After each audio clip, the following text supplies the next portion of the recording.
내 손이 하는 일마다 힘을 다해 하라. 전도서 구필름. 당신은 지금까지 몇 번이나 내 일의 의미는 무엇일까? 라고 자문해 본 적이 있나요?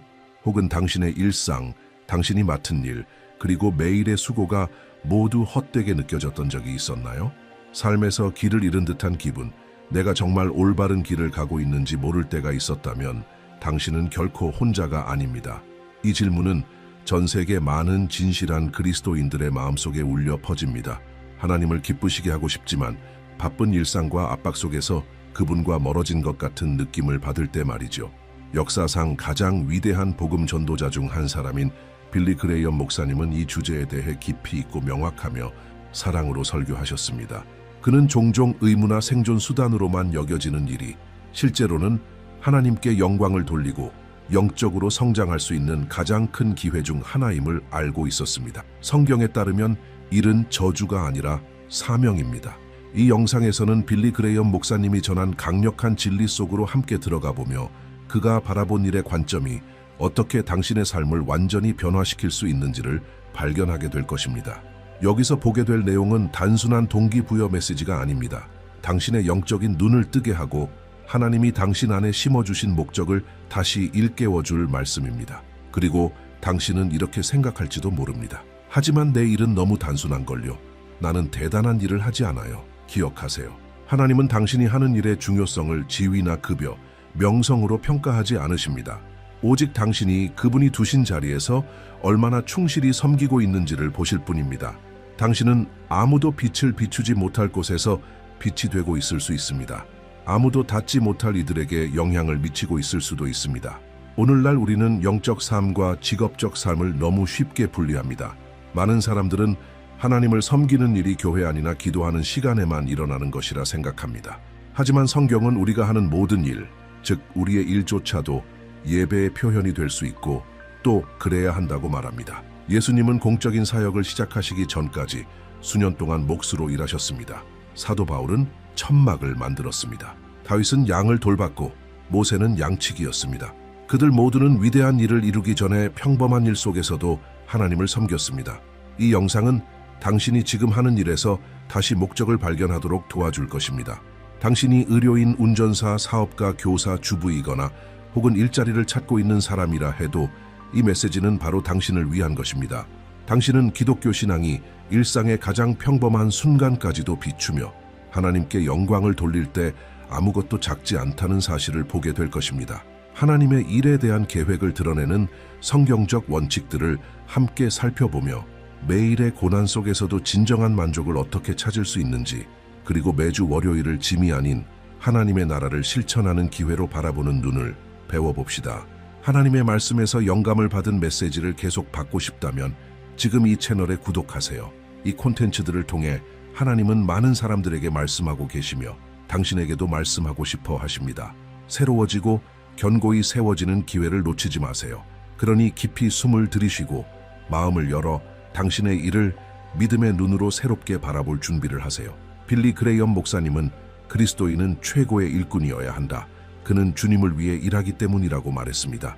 만약 오늘 이 진리를 깨닫게 된다면 그것은 당신의 삶 전체를 변화시킬 수 있습니다. 원칙 1. 일은 하나님께서 주신 소명이다. 무슨 일을 하든지 마음을 다하여 주께 하듯 하고 사람에게 하듯 하지 말라. 골로사에서 3:23. 대부분의 사람들은 일을 단순히 의무로 여깁니다. 청구서를 지불하고 가족을 부양하며 미래의 안정을 위한 수단 정도로 생각합니다. 그러나 하나님의 관점에서 일은 그 이상입니다. 일은 거룩한 부르심이며 하나의 소명입니다. 이 사실을 이해하게 되면 모든 것이 달라집니다. 창조의 시작부터 하나님은 우리에게 일을 주셨습니다. 죄가 세상에 들어오기 전 에덴 동산에서도 아담은 이미 일하고 있었습니다.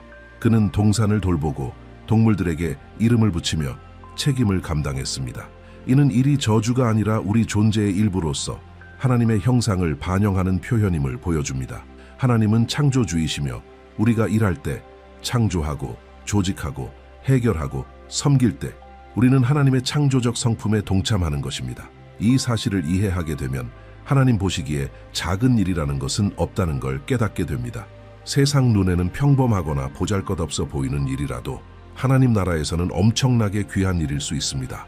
왜냐하면 하나님은 직책이나 급여를 보시지 않기 때문입니다. 하나님은 당신이 어떤 마음으로 그 자리를 섬기고 있는지를 보십니다. 하나님이 묻는 질문은 당신의 직업이 무엇인가가 아니라 내가 너를 심은 그 자리에서 나를 존귀하게 하고 있느냐입니다. 빌리 그레이엄 목사님은 이 주제에 대해 매우 명확하게 말씀하셨습니다. 그는 그리스도인은 모든 일을 주님께 하듯 해야 한다고 말했습니다. 이는 당신의 윤리, 노력, 시간 엄수, 탁월함, 이 모든 것이 하나님께 드리는 예배라는 뜻입니다. 당신은 단지 상사나 고객 혹은 자신을 위해 일하는 것이 아닙니다. 당신은 하나님을 위해 일하고 있는 것입니다. 이 진리를 마음에 품고 살아갈 때 가장 일상적인 일들조차도 새로운 빛을 발하게 됩니다. 설거지를 하고, 서류를 정리하고, 운전을 하고, 판매를 하고, 건설을 하고, 가르치는 일, 이 모든 것이 주님께 헌신하는 마음으로 할 때 영적인 일이 됩니다. 이제 조아킴 아저씨에 대한 이야기를 하나 들려드릴게요. 그는 시골에 사는 단순한 분으로 시립학교에서 미화원으로 일하셨습니다. 매일 누구보다 먼저 도착해서 교실을 쓸고 닫고 항상 기쁨으로 일하셨습니다. 한 번도 불평하지 않으셨죠. 사람들은 말했습니다. 이분은 뭔가 다르다. 어느 날 누군가 이유를 물었습니다. 그분은 미소 지으며 이렇게 대답하셨습니다. 나는 교장 선생님이나 학생을 위해 청소하는 게 아닙니다. 오늘 예수님이 여기 공부하러 오신다고 생각하고 청소합니다. 바로 이것이 핵심입니다. 우리가 모든 일을 예수님께 하듯 하면 우리의 일은 완전히 새로운 의미를 갖게 됩니다.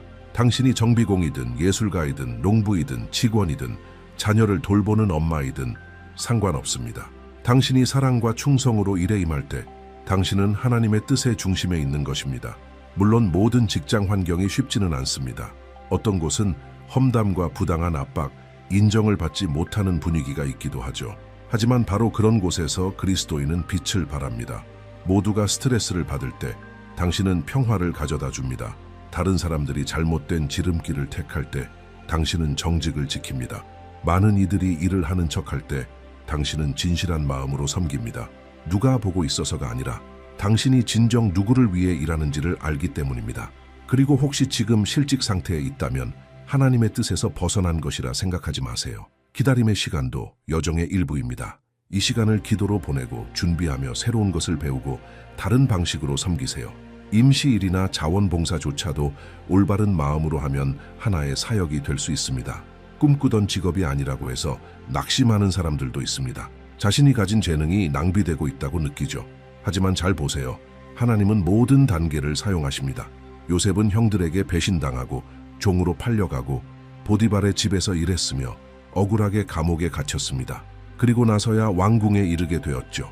그 모든 과정은 하나님이 요셉의 인격을 다듬고 정확한 문을 여시기 위한 준비였습니다. 지금 당신이 어려운 시기에 있다면 하나님께서 더 큰 일을 위해 당신을 준비시키고 계실지도 모릅니다. 지금 있는 자리에서 계속 충성하십시오. 작은 일에 대한 충성이야말로 큰 일로 가는 길을 여는 열쇠입니다. 예수님께서 달란트 비유에서 충성된 종에게 이렇게 말씀하셨습니다. 잘하였도다 착하고 충성된 종아, 네가 작은 일에 충성하였으니 내가 너에게 많은 것을 맡기리라. 마태복음 25:21. 이 충성은 우리의 일에도 그대로 적용됩니다. 당신은 단지 근무 시간을 채우고 있다고 느낄지 모르지만 영적인 세계에서는 당신이 영원한 것을 쌓고 있는 중입니다. 그리고 더 중요한 것은 누군가가 당신을 지켜보고 있다는 사실입니다. 직장에서의 당신의 태도는 어떤 이에게는 그가 읽는 첫 번째 복음일 수 있습니다. 제가 아는 줄리아나라는 여성은 유파 긴급진료소에서 일하는 간호사입니다. 팬데믹 기간 동안 그녀는 혼란스러운 상황 속에서도 평안을 유지하는 몇 안 되는 사람 중 하나였습니다. 그녀는 동료들을 위해 기도했고 근무 외 시간에도 도움을 주었으며 환자들과 함께 울기도 했습니다. 어느 날 믿지 않는 한 동료가 물었습니다. 어떻게 그렇게까지 믿음을 유지할 수 있어요? 그 자리에서 줄리아나는 예수님에 대해 나누었고 몇 달 후 그 동료는 교회에 가서 삶을 그리스도께 드렸습니다. 이것이 바로 목적을 가지고 일하는 삶입니다. 강단뿐만 아니라 병동과 사무실, 거리와 골목에서도 소명이 있다는 것을 아는 것이죠. 당신은 섬기기 위해 부름받았습니다. 그리고 당신의 직장은 그 섬김이 이루어질 수 있는 기름진 밭입니다. 하루가 끝나고 모든 것이 지치고 고되게 느껴질 때 기억하세요. 하나님은 보고 계십니다. 그리고 그분은 갚아주십니다. 예수님의 이름으로 건넨 한 잔의 물조차도 하나님은 잊지 않으십니다. 하물며 하루 종일 진실하고 성실하며 사랑으로 섬긴 수고를 어찌 지나치시겠습니까? 그러니 다음에 아침 일찍 일어나 출근할 때나 업무 속에서 어려움을 만날 때 스스로에게 이렇게 말해보세요. 오늘 나는 주님께 하듯 섬길 것이다. 내 일은 사명이다. 원칙 D. 하나님은 우리의 일상 업무 속에 함께 하신다. 너는 범사의 그를 인정하라. 그리하면 내 길을 지도하시리라. 잠언 3.6. 많은 사람들은 하나님이 주일 예배나 새벽 기도, 찬양 시간에만 함께 하신다고 생각합니다. 하지만 진리는 이렇습니다. 하나님은 당신이 있는 모든 곳에 함께 하십니다. 직장에서도 마찬가지입니다. 더 나아가 하나님은 당신이 하는 일의 모든 세부 사항에 관심을 가지고 계십니다. 빌리 그레이엄 목사님은 이렇게 말했습니다. 하나님은 우리를 영적인 일과 세속적인 일로 나누지 않으십니다. 그리스도 안에 있는 자에게 모든 일은 영적인 것입니다. 이는 곧 당신의 믿음이 교회 문 앞에 머물러 있을 필요가 없다는 의미입니다. 그것은 당신이 컴퓨터 앞에 앉을 때도, 고객을 응대할 때도, 바닥을 청소할 때도, 옷을 바느질할 때도, 버스를 운전할 때도 함께합니다. 예배 시간에 하나님의 임재를 느끼는 것은 쉽습니다. 하지만 당신은 생각해 본 적이 있나요? 복잡한 문제를 해결해야 할 때, 중요한 결정을 내려야 할 때, 갈등을 조율하거나 팀을 이끌어야 할 때, 마감이 촉박한 업무를 처리해야 할 때, 그 순간에도 하나님이 함께 계신다는 사실을 하나님은 그 자리에 계십니다. 멀리서 바라만 보시는 분이 아니라 당신을 인도하시고 힘을 주시며 그 자리에서 당신을 통해 역사하시려는 분입니다. 일은 하나님과의 교제 사이에 끼어있는 공백이 아닙니다. 일 그 자체가 하나님과의 교제의 시간입니다. 당신이 주님을 일상 속으로 초대한다면 놀라운 방식으로 그분이 일하시기 시작하실 것입니다. 한 번은 안드레라는 젊은 컴퓨터 수리 기사의 이야기를 들은 적이 있습니다. 그는 매일 근무 시작 전에 기도하는 습관이 있었는데 장비를 잘 다룰 수 있는 지혜와 고객을 잘 대할 수 있는 인내를 구하곤 했습니다.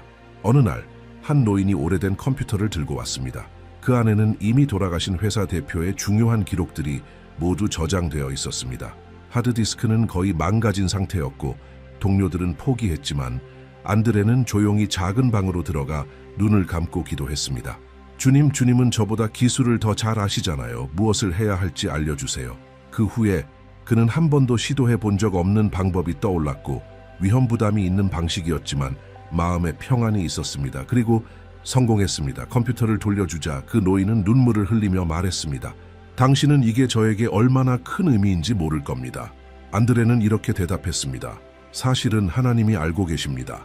이 이야기는 하나님께서 단지 기적이나 초자연적인 현상에만 국한되지 않으신다는 것을 보여줍니다. 하나님은 평범한 일상, 기술적인 분야, 흔한 일들 속에서도 일하십니다. 당신이 그분께 자리를 내어드릴 때 당신의 삶의 세부적인 부분까지 하나님의 은혜로 가득 차게 됩니다. 그리고 이것은 당신의 믿음을 강하게 만들어줍니다. 사탄의 가장 큰 전략 중 하나는 그리스도인들이 하나님이 일상에는 계시지 않는다고 믿게 만드는 것입니다. 그러나 예수님은 사람들의 일상 속에 깊이 들어오셨던 분이셨습니다. 그분은 어부, 농부, 세리와 대화를 나누셨고 평범한 인생을 완벽하게 이해하셨습니다. 그리고 오늘날에도 단순하든 복잡하든 당신의 직장 속 문제들에 함께 하시길 원하십니다. 하나님은 어려운 회의에서 방향을 주시길 원하십니다. 분위기가 무겁고 답답할 때 평안을 주시길 원하십니다. 갈등이나 선택의 순간에는 분별력을 주시길 원하시고 당신의 마음을 다듬어 인내와 정의, 친절함으로 주변 사람들을 대하게 하시길 원하십니다. 그리고 사실 하나님을 직장에서 가장 강하게 보여주는 방법 중 하나는 사람들과의 관계입니다. 당신은 동료들을 어떻게 대하고 있나요? 상사나 부하 직원에게는 어떤 태도를 가지고 있나요? 예수님은 우리에게 겸손과 자비의 본이 되라고 부르셨습니다. 말을 많이 하지 않아도 괜찮습니다. 때때로 가장 강력한 설교는 누군가가 실수했을 때 당신이 보이는 태도 또는 당신이 부당한 일을 당했을 때 용서를 선택하는 그 행동입니다. 제가 실제로 목격한 이야기를 나누고 싶습니다. 테레사라는 여성은 식당에서 조리 보조로 일하고 있었습니다. 주방장은 매우 까다롭고 자주 직원들에게 소리를 지르곤 했습니다. 어느 날 테레사는 많은 사람들 앞에서 심하게 모욕을 당했습니다. 하지만 그녀는 분노로 대응하지 않고 고개를 숙여 조용히 기도한 뒤 평소처럼 정성스럽게 자신의 일을 계속했습니다. 어떤 동료들은 그녀를 나약하다고 생각했습니다. 하지만 며칠 뒤 주방장이 따로 그녀를 불렀습니다. 그리고 이렇게 말했습니다. 나는 늘 내 분노를 다른 사람에게 쏟아내는데 당신은 왜 아무렇지도 않은가요? 테레사는 조용하고 단호하게 대답했습니다. 저는 하나님께 힘을 얻어요. 이 주방 안에서도 저는 그분을 섬기고 있거든요. 지금 그 주방장은 예수님을 믿게 되었고 테레사와 같은 교회를 다니고 있습니다. 아주 단순한 한 사람의 행동이 시작이었습니다. 하지만 그것은 하나님이 어디에나 계신다는 인식에서 비롯된 행동이었습니다. 후덥지근한 주방 안에서도 소란스러운 사무실에서도 먼지 가득한 작업장에서도 말이죠. 이것이 바로 모든 길에서 하나님을 인정하는 자의 능력입니다. 그리스도인의 삶에는 중립적인 순간이 없습니다. 일이 잘 풀리고 있다면 감사함으로 기뻐하십시오. 고난 중에 있다면 하나님께 부르짖으십시오. 지쳤을 때는 힘을 구하십시오. 혼란스러울 때는 하나님이 직접 약속하신 말씀을 기억하십시오. 너희 중에 누구든지 지혜가 부족하거든 모든 사람에게 후히 주시고 꾸짖지 아니하시는 하나님께 구하라. 야고보서 1파5.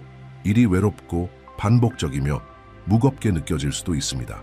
그러나 주님이 그 자리에 함께 계신다는 사실을 깨달을 때 모든 것이 달라집니다. 일상이 의미를 갖게 되고 무게는 가벼워지며 그 여정은 믿음의 터전이 됩니다.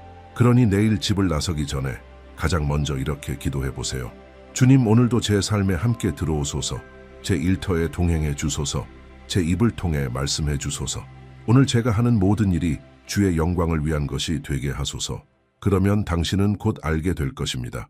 분위기가 바뀌고 결정들이 더 지혜로워지고 하나님의 임재가 가장 평범한 공간마저 새롭게 만드신다는 것을. 원칙 3. 그리스도인의 인격은 직장에서 빛나야 한다. 너희는 세상의 빛이라 산 위에 있는 동네가 숨겨지지 못할 것이요. 마태복음 5:14. 팔 아래 성경책을 들고 다닌다고 해서 우리의 삶이 그리스도의 가치를 반영하지 않는다면 아무 소용이 없습니다. 그리스도인의 인격은 가장 강력한 간증 중 하나이며 그 인격이 가장 시험받는 곳이 바로 우리가 대부분의 시간을 보내는 직장입니다. 예수님은 우리를 세상의 소금과 빛으로 부르셨습니다. 이는 어둠, 불의, 거짓, 시기, 낙심이 있는 곳에 우리가 보내졌다는 뜻입니다. 맛을 더하고 빛을 비추며 소망과 정의를 전하기 위해서 말이죠. 그리고 그 모든 것은 말이 아니라 행동으로 이루어집니다. 빌리 그레이엄 목사님은 이렇게 말했습니다. 세상은 우리가 말하는 것보다 우리가 어떻게 행동하는지를 더 주의 깊게 보고 있습니다. 이 말은 특히 직장이라는 환경에서 더욱 진실하게 드러납니다. 그곳에서는 사람들이 당신이 진짜 어떤 사람인지를 알아차립니다. 당신이 공정한지, 존중하는 태도로 말하는지, 아무도 보지 않을 때조차 정직한지를 다 보고 있습니다. 그리고 당신이 그리스도의 가치를 진실하게 살아낸다면 스스로를 드러내려 애쓰지 않아도 됩니다. 당신의 삶의 태도 자체가 이미 복음을 전하고 있는 것입니다. 그렇다면 그리스도인의 인격이란 무엇일까요? 거짓이 편할 때 진실을 택하는 것입니다. 내게 잘해주지 않는 사람에게도 선하게 대하는 것입니다. 압박 속에서도 인내하는 것입니다. 험담에 휘말리지 않는 것입니다. 자신의 실수를 인정하는 용기를 갖는 것입니다. 누구도 칭찬하지 않을 때에도 최선을 다해 일하는 것입니다. 그리고 이런 삶은 결코 쉽지 않습니다. 매일 그리스도의 인격을 살아낸다는 것은 진짜 헌신을 필요로 합니다. 당신은 잘 인식하지 못할 수 있지만 당신의 태도는 때때로 수많은 설교보다 더 깊이 누군가의 마음에 다가가는 조용한 복음이 될 수 있습니다. 예를 하나 들어보겠습니다. 라파엘이라는 남성은 한 건축자재 매장의 매니저였습니다. 어느 날 한 직원이 계산대에서 큰 실수를 저질러 회사에 손해를 입혔습니다. 모두가 라파엘이 분노하며 소리를 지를 것이라 예상했죠. 하지만 그는 그 직원을 따로 불러 조용히 대화를 나누었고 팀원들 앞에서는 자신이 그 상황에 책임을 지겠다고 말했습니다. 모두가 놀랐습니다. 이유를 묻자 그는 이렇게 대답했습니다. 나는 두려움보다 신뢰를 쌓고 싶어요. 예수님께 그걸 배웠습니다. 그 단순한 행동 속에서 그는 하나님을 깊이 드러냈습니다. 이것이 바로 하나님의 나라가 직장이라는 일터 안에서 확장되는 방식입니다. 사랑과 진실, 그리고 용기로 행동하는 사람들을 통해서. 혹시 지금 당신은 이런 생각을 하고 있을지도 모릅니다. 나는 그냥 평범한 직원일 뿐이에요. 아무도 내 말을 듣지 않아요. 나는 영향력이 없어요. 하지만 그건 중요하지 않습니다. 그리스도의 인격은 직책에 달려있지 않습니다. 그것은 마음의 자세에서 시작됩니다. 그리고 진실하게 살아가는 사람은 그 영향력이 겉으로 드러나는 것보다 훨씬 더 깊고 멀리 미칩니다. 혹시 질다 아주머니를 들어보셨나요? 그녀는 대기업에서 차를 나르고 컵을 닦고 쓰레기를 치우는 일을 했습니다. 하지만 그녀는 누구를 대하든 존중과 사랑으로 대했고 늘 웃음을 잃지 않았으며 적절한 순간에 건네는 한마디 격려의 말로 사람들의 마음을 밝혔습니다. 출퇴근 시간도 철저히 지켰고 작은 일에도 정직했습니다. 그녀의 삶은 너무나 강한 신뢰를 쌓았고 결국 회사의 대표가 가정 문제로 위기를 겪던 어느 날 그녀에게 조언을 구하러 온 것입니다. 왜냐하면 그 대표는 질다의 삶 속에서 다른 인격을 보았기 때문입니다. 질다는 크게 말하지 않았습니다. 하지만 그녀의 행동 하나하나가 매일 말씀을 전하고 있었습니다. 그녀는 빛이었습니다. 세상은 공허한 말에 지쳐 있습니다. 하지만 진실하게 사는 사람들에게는 결코 지치지 않습니다. 그렇기에 당신의 믿음에 대해 얼마나 말하는가 보다 지금 있는 자리에서 믿음을 어떻게 살아내고 있는가를 더 깊이 생각해야 합니다. 당신은 시간 약속을 잘 지키고 있나요? 당신은 약속한 말을 책임 있게 실천하고 있나요? 다른 사람이 듣지 않는 곳에서 뒷말을 하고 있지는 않나요? 아무도 고맙다고 하지 않아도 최선을 다하고 있나요? 바로 이런 작은 순간들 속에서 진짜 인격이 드러납니다. 그리고 성공을 어떻게 다루는가에서도 그리스도인의 인격은 드러납니다. 일이 잘 풀릴 때 그 모든 것이 하나님의 은혜임을 인정하나요? 아니면 스스로 자만하나요? 칭찬을 받을 때 그 공을 동료들과 나누나요? 아니면 혼자만 영광을 차지하려 하나요? 빌리 그레이엄 목사님은 늘 이렇게 경고하셨습니다. 교만은 넘어짐의 시작이다. 그리고 참된 그리스도인은 일할 수 있는 능력조차 하나님께서 주신 것임을 압니다. 따라서 직장에서 빛이 된다는 것은 곧 겸손한 자가 되는 것입니다. 다른 사람을 짓밟지 않고 기쁨으로 승리를 나누는 것, 거만함 없이 단호한 태도를 갖는 것, 사람을 조종하지 않고 온유함으로 이끄는 것, 그리고 어두운 환경 속에서도 마음의 순결을 지키는 것입니다. 당신이 있는 곳은 어쩌면 편법이 당연시되고 고객을 속이고 서로를 헐뜯고 뒤에서 누군가를 넘어뜨리는 문화가 있을지 모릅니다. 하지만 그런 곳일수록 당신의 빛은 더 강하게 빛납니다. 두려워하지 마세요. 그리스도인이 된다는 것은 다수를 따르는 삶이 아니라 진리를 따르는 삶입니다. 때로는 그 진리가 대가를 요구할지라도 사실 시간이 지나면 알게 됩니다. 진실하게 사는 사람은 결국 드러나게 되어 있습니다. 시간이 걸릴 수는 있지만 진실함은 반드시 이깁니다. 하나님은 자신을 존귀히 여기는 자를 친히 존귀히 여기십니다. 그리고 당신이 진리로 행동할 때 아무도 알아주지 않는다고 해도 하나님은 보고 계십니다. 그분은 당신의 한 걸음 한 걸음, 당신의 자제, 포기, 충성을 모두 기억하십니다. 그리고 반드시 갚으시겠다고 약속하셨습니다. 마음이 청결한 자는 복이 있나니 그들이 하나님을 볼 것이며 마태복음 5:8. 직장에서 당신은 아마 승진하지 못할 수도 있고 사람들로부터 원하는 인정을 받지 못할 수도 있습니다. 그러나 당신이 그리스도의 인격으로 살아가고 있다면 당신은 이미 하늘의 기준으로 성공한 것입니다. 그리고 그것은 어떤 승진보다도 더 크고 값진 보상입니다. 그러니 내일 직장으로 돌아갈 때 단지 업무를 처리하러 가지 마세요. 사명을 가지고 가세요. 당신의 태도를 통해 예수님을 보여주는 것, 그것이 진정한 목적입니다. 그리스도인이라는 것은 교회만 출석하는 사람이 아니라 어디에 있든지 일관성과 사랑으로 살아가는 사람입니다. 세상은 보고 있습니다. 당신 주변의 사람들은 진짜 본보기를 갈망하고 있습니다. 그 본보기가 되십시오. 그 빛이 되십시오. 원칙 4. 탁월함으로 일하는 것이 하나님을 영화롭게 한다. 말하는 자는 하나님의 말씀을 하는 것 같이 하고 섬기는 자는 하나님이 공급하시는 힘으로 하는 것 같이 하라. 이는 범사의 예수 그리스도로 말미암아 하나님이 영광을 받으시게 하려 함이라. 베드로전서 4:1. 당신은 몇 번이나 어떤 일을 그냥 대충 처리한 적이 있나요? 혹은 빨리 끝내고 싶어서 건성으로 넘긴 적은요? 지금 우리가 사는 세상은 속도와 효율, 눈에 보이는 성과를 중요시합니다. 그래서 평범함과 적당주의에 쉽게 빠지기 쉽습니다. 하지만 그리스도인에게는 더 높은 부르심이 있습니다. 모든 일을 탁월하게 하라는 부르심, 그것도 하나님께 드리는 예배로서. 빌리 그레이엄 목사님은 말했습니다. 우리가 하는 모든 일은 최고의 방식으로 해야 합니다. 왜냐하면 우리는 만왕의 왕을 위해 일하고 있기 때문입니다. 이 말씀은 우리가 매일 하는 일을 완전히 다른 시각으로 보게 만듭니다. 보고서를 쓰는 일, 음식을 만드는 일, 가구를 조립하는 일, 수업을 준비하는 일, 이 모든 것이 찬양의 행위가 될 수 있습니다. 탁월함은 완벽함이 아닙니다. 실수 없는 결과를 말하는 것이 아니라 정성, 성실함, 주의 기품, 곧 하나님께 드리듯 하는 태도를 말합니다. 성경은 분명하게 말씀합니다. 무슨 일을 하든지 마음을 다하여 주께 하듯 하고 사람에게 하듯 하지 말라. 골로사에서 3:23. 당신이 탁월함으로 일할 때 당신은 하나님께 이렇게 고백하는 것입니다. 주님, 제가 가진 최고의 것을 드립니다.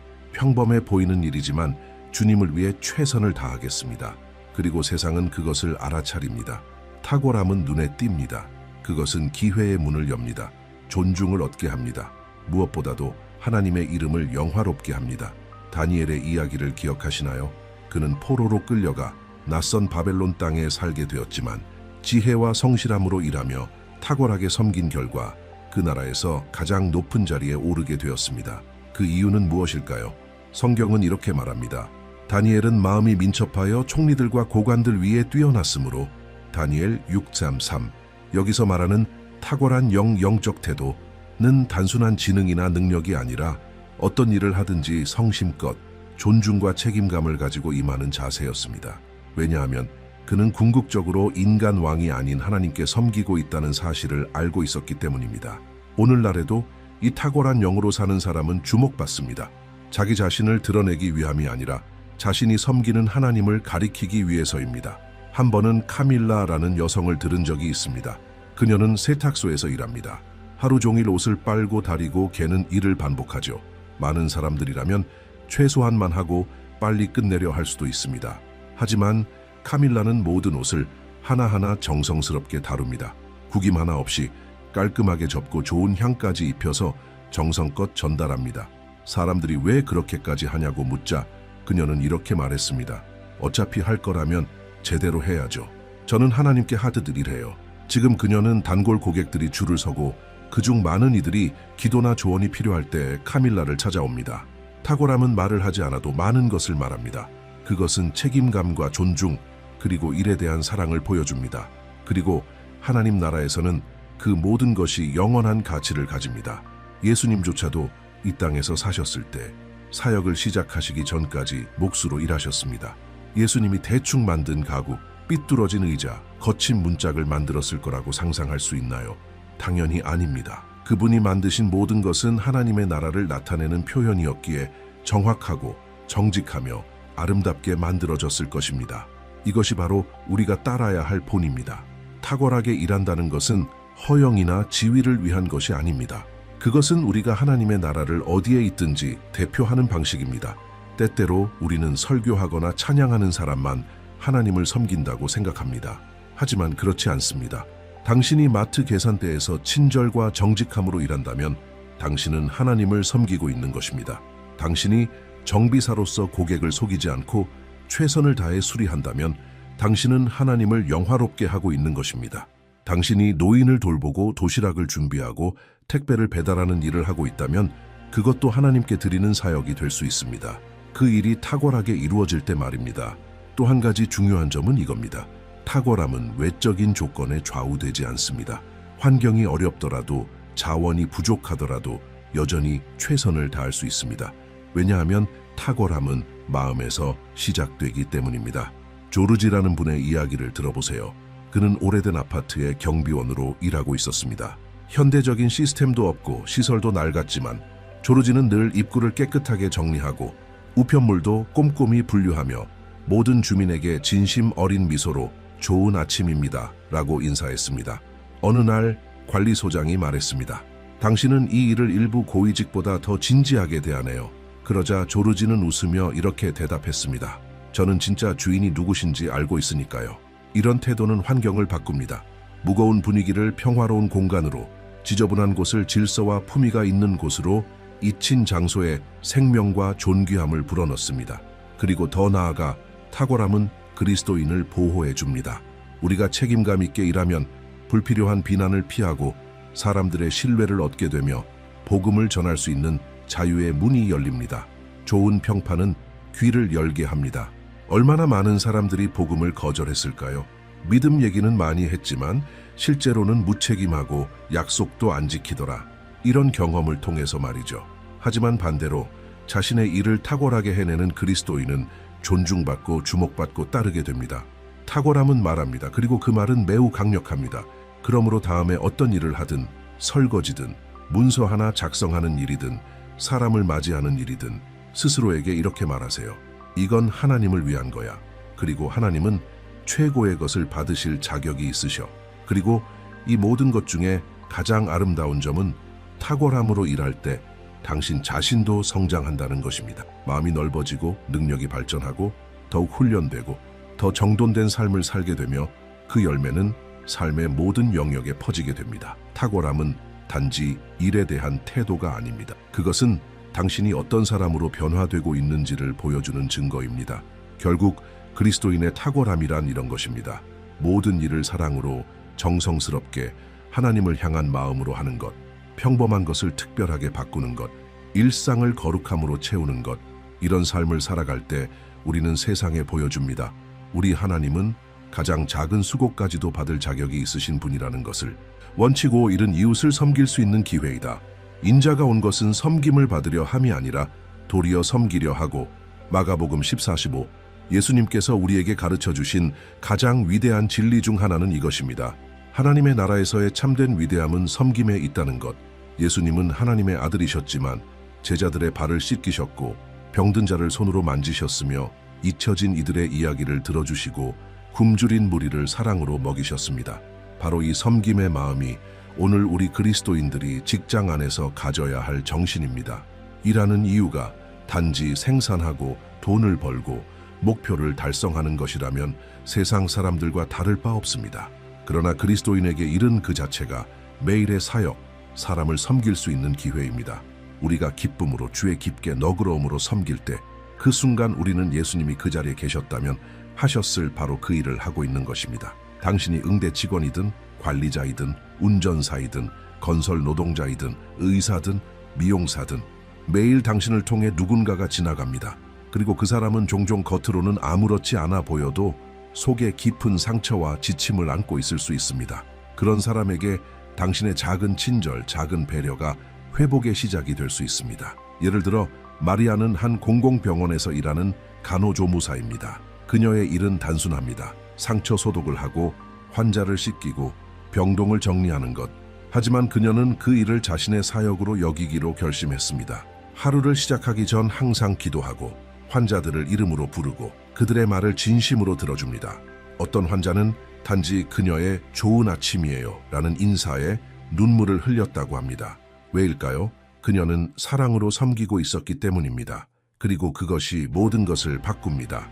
직장에서 섬긴다는 것은 또한 업무에 지친 동료를 도와주는 것, 판단 없이 들어주는 것, 바쁜 상황에서도 인내하는 것, 양보하고 용서하고 나누는 것입니다.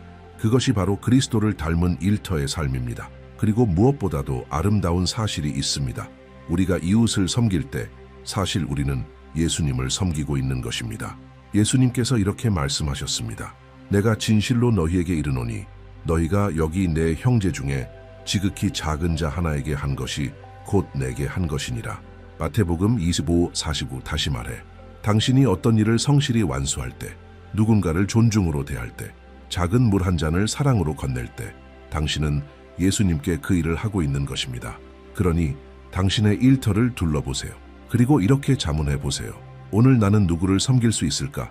어쩌면 그저 누군가의 이야기를 들어주는 것, 아무도 하려 하지 않는 작은 수고를 대신하는 것, 혹은 단순히 밝은 미소와 열린 마음으로 그 자리에 있는 것만으로도 당신은 예수님의 손과 발이 될 수 있습니다. 세상은 말합니다. 출세를 위해 일하라, 이겨라, 돋보여라. 하지만 예수님은 이렇게 말씀하십니다. 섬기기 위해 일하라, 축복하라, 사랑하라.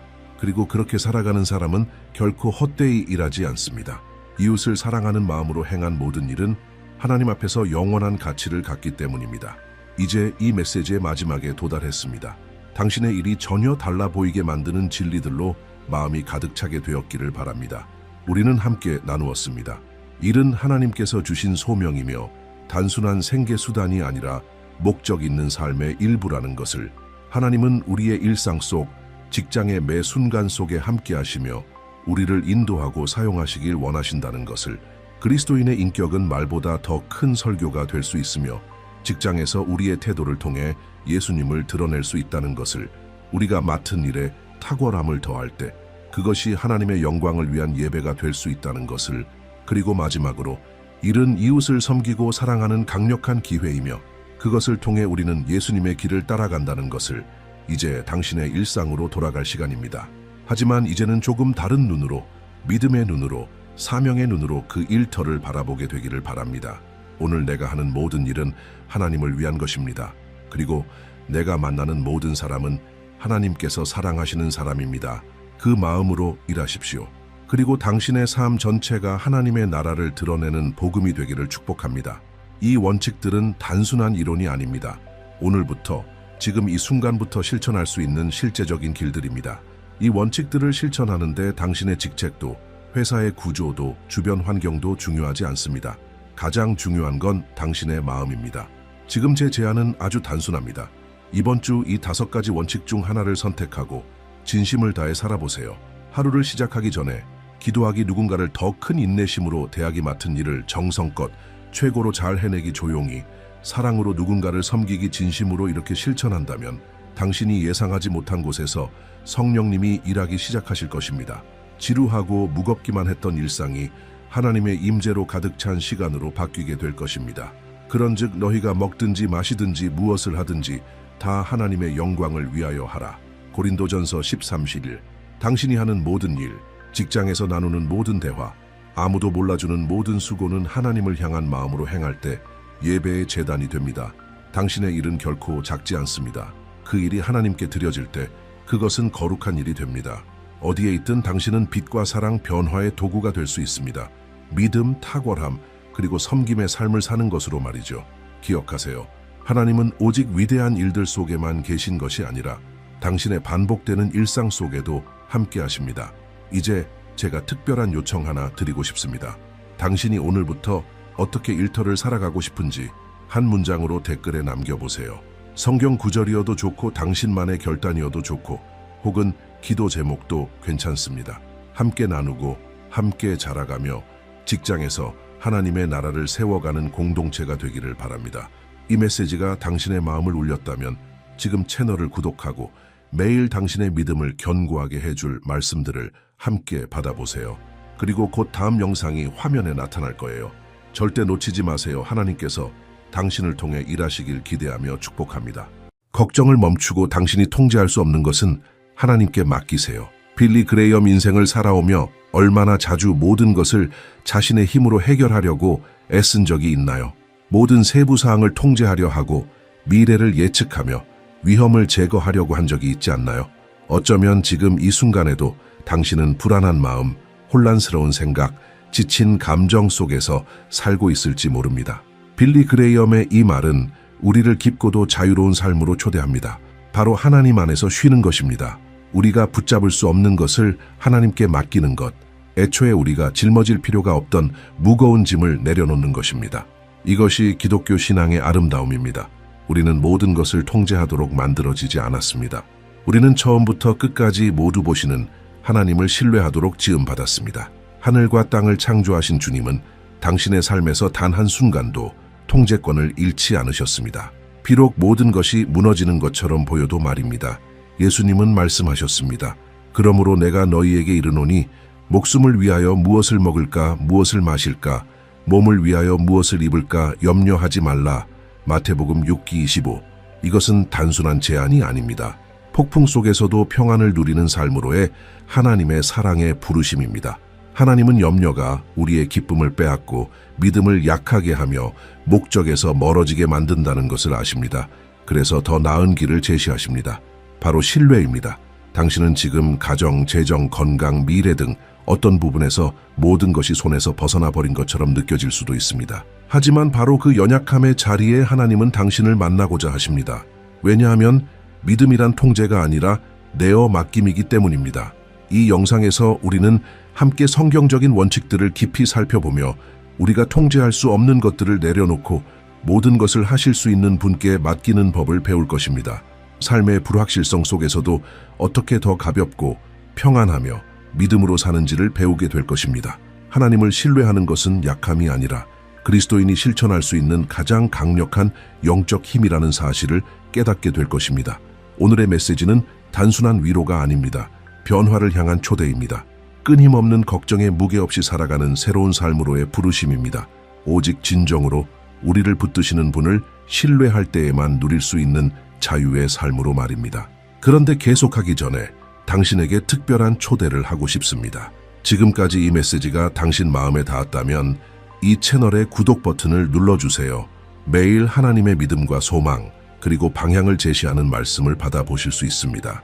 이곳에서 당신은 절대 혼자 걷지 않을 것입니다.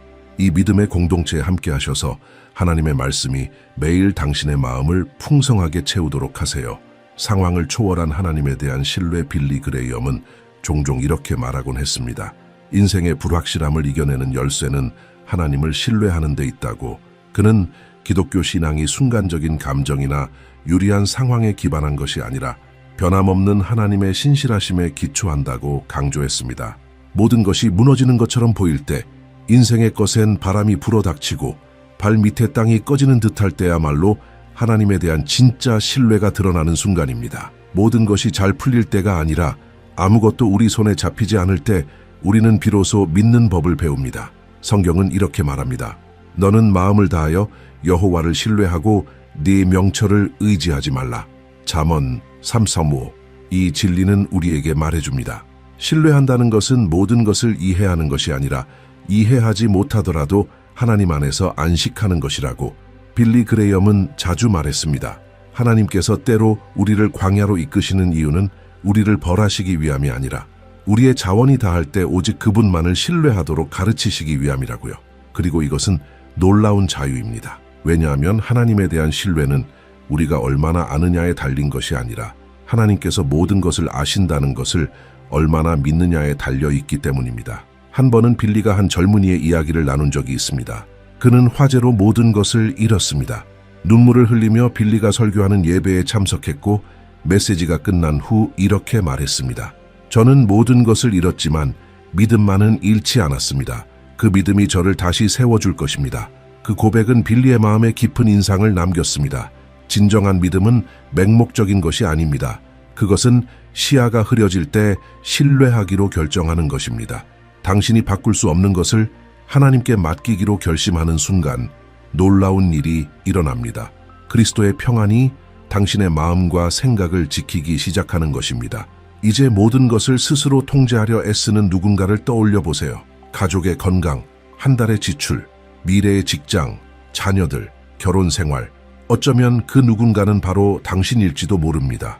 그리고 모르는 사이에 모든 것을 붙잡고 있으려는 그 애씀 때문에 당신의 힘과 기쁨이 조금씩 소진되고 있을지도 모릅니다. 빌리 그레이엄은 말했습니다.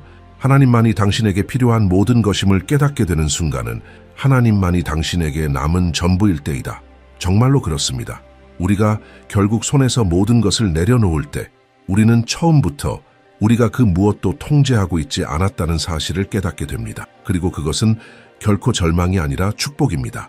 신뢰는 무기력함을 의미하지 않습니다. 아무것도 하지 않는 것이 아니라 믿음에 뿌리를 둔 마음으로 행동하는 것입니다. 기도하고 계획하고 일하지만 마치 모든 것이 자기 손에 달려있는 것처럼 불안해하며 살아가는 것은 아닙니다. 하나님은 당신이 걱정 속에 살아가며 원래 그분께 속한 짐까지도 홀로 짊어지고 가는 것을 원하지 않으십니다. 하나님은 당신이 신뢰하는 법을 배우고 안식하는 법을 배우고 폭풍 속에서도 고개를 들고 당당히 걷는 법을 배우기 원하십니다. 왜냐하면 모든 것을 돌보시는 아버지가 계시다는 사실을 당신이 알고 있기 때문입니다. 그러니 다음번에 염려가 당신을 지배하려 할 때 빌리 그레이엄이 가르쳤던 것을 기억하세요. 멈추고 기도하고 맡기세요. 그것은 약함이 아닙니다. 그것은 믿음입니다. 그리고 믿음은 실패하지 않습니다. 왜냐하면 하나님은 결코 실패하지 않으시기 때문입니다. 기도, 하늘과 땅을 잇는 다리 빌리 그레이엄에게 기도는 영혼의 호흡이었습니다. 그는 기도가 없으면 믿음은 약해지고 소망은 꺼지며 그리스도인의 삶은 본질을 잃는다고 믿었습니다. 전 세계를 돌며 복음을 전한 그의 모든 집회는 기도로 시작하여 기도로 끝났으며 그는 언제나 사람들에게 하나님과의 친밀한 관계를 기도를 통해 유지하라고 격려했습니다. 빌리는 말하곤 했습니다. 기도는 하나님께 무엇을 요구하는 것 이상이다. 그것은 그분의 임재 안에 거하는 것이다.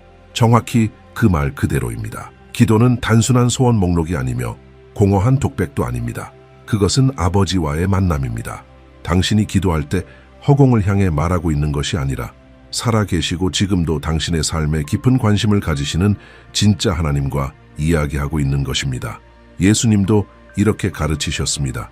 너는 기도할 때에 네 골방에 들어가 문을 닫고 은밀한 중에 계신 네 아버지께 기도하라.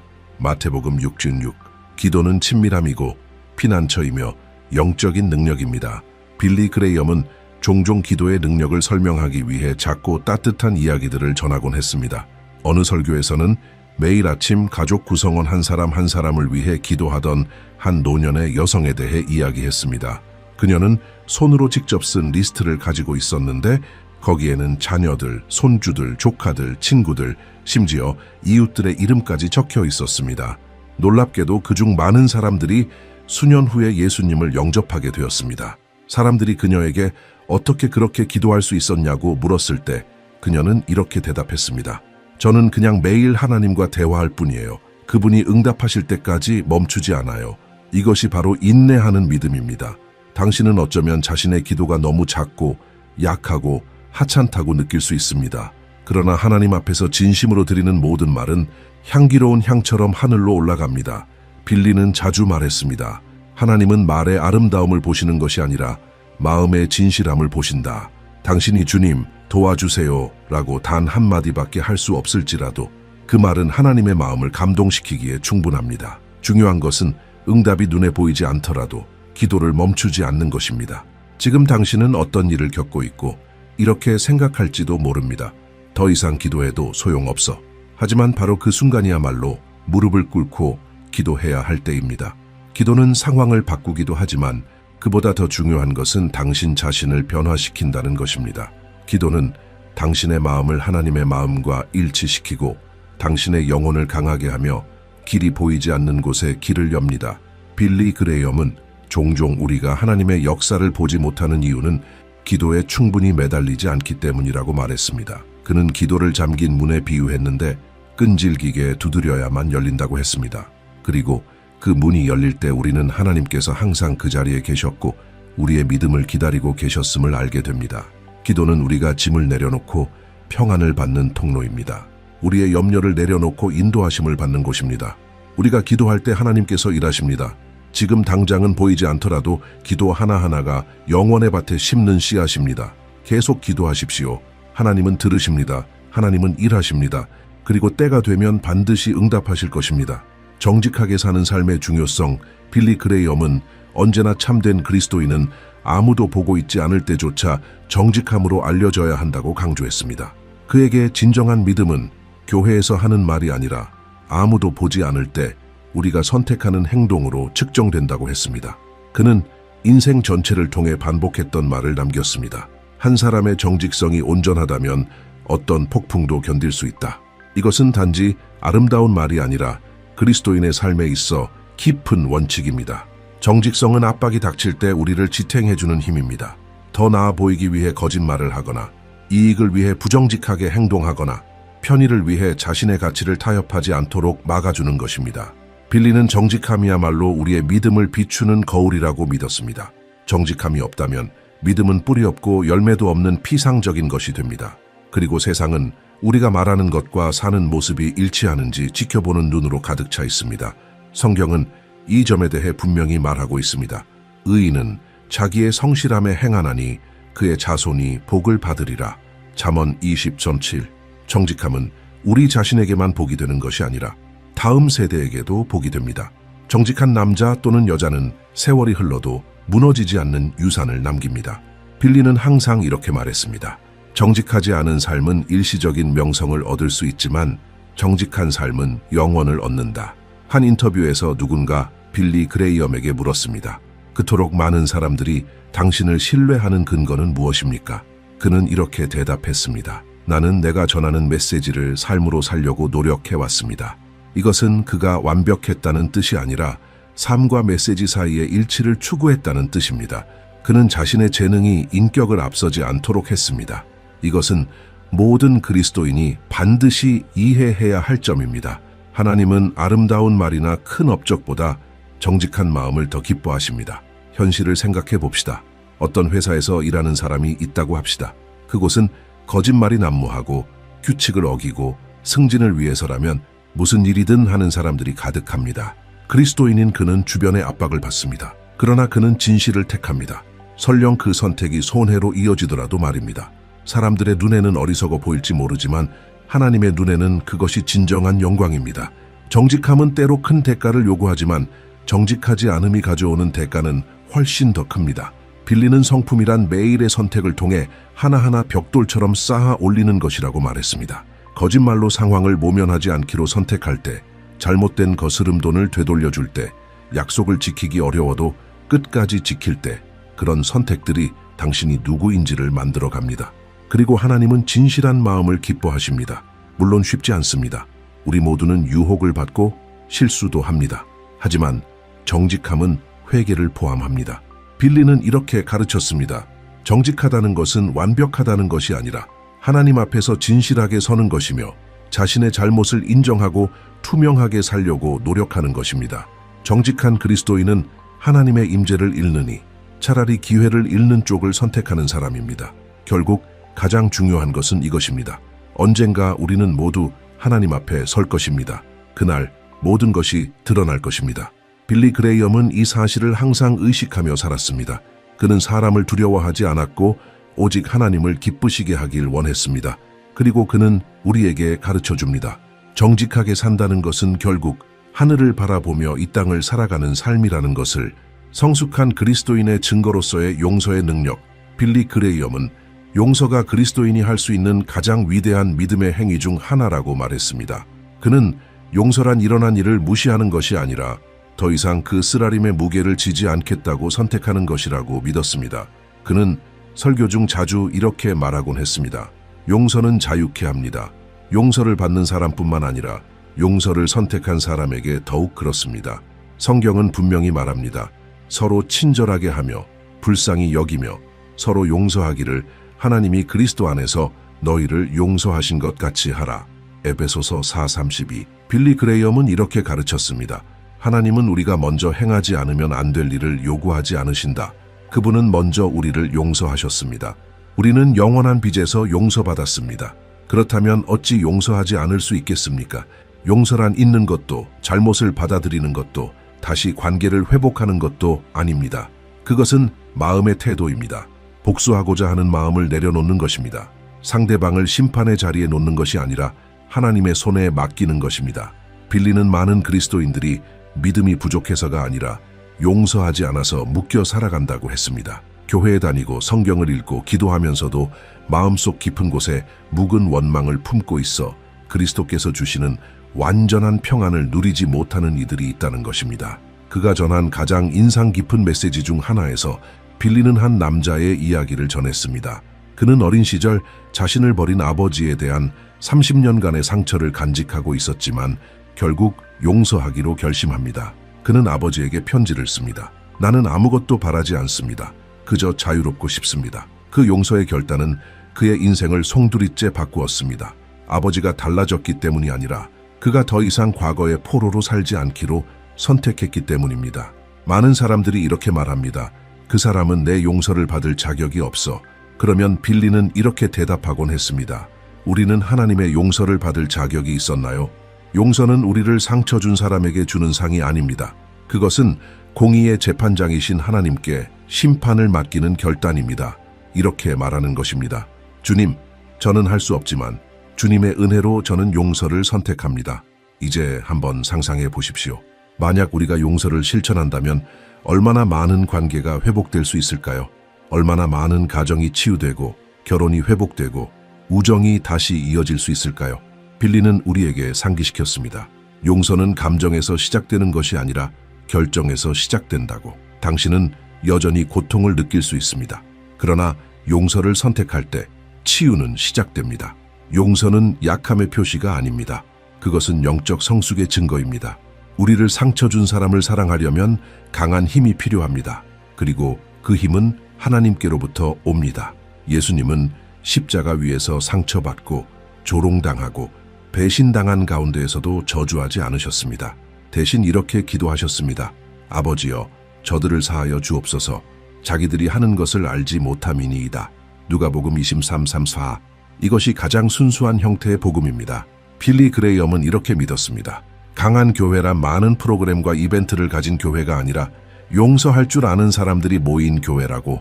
왜냐하면 용서는 치유하고 자유케 하며 하늘을 이 땅에 가까이 오게 하기 때문입니다. 그리고 오늘 당신도 그 길을 시작할 수 있습니다. 누군가를 용서해야 한다는 마음이 떠오른다면 감정이 따라오기를 기다리지 마십시오. 기도하십시오. 맡기십시오. 그리고 자유를 선택하십시오. 용서한다고 해서 잃는 것은 없습니다. 오히려 모든 것을 얻게 됩니다. 평안, 가벼움, 치유, 자유, 그리고 그 무엇보다 먼저 우리를 용서하신 아버지의 마음을 기쁘시게 하는 것입니다. 이 땅에서 바르게 살게 하는 하늘의 소망 빌리 그레이엄은 항상 이렇게 확신했습니다. 이 땅의 삶은 잠시일 뿐이고 영원한 삶이 우리의 진짜 집이라는 것. 그의 거의 모든 설교에는 천국에 대한 언급이 있었습니다. 현실을 도피하기 위한 개념으로서가 아니라 끊임없는 희망의 원천으로서 말입니다. 그는 말했습니다.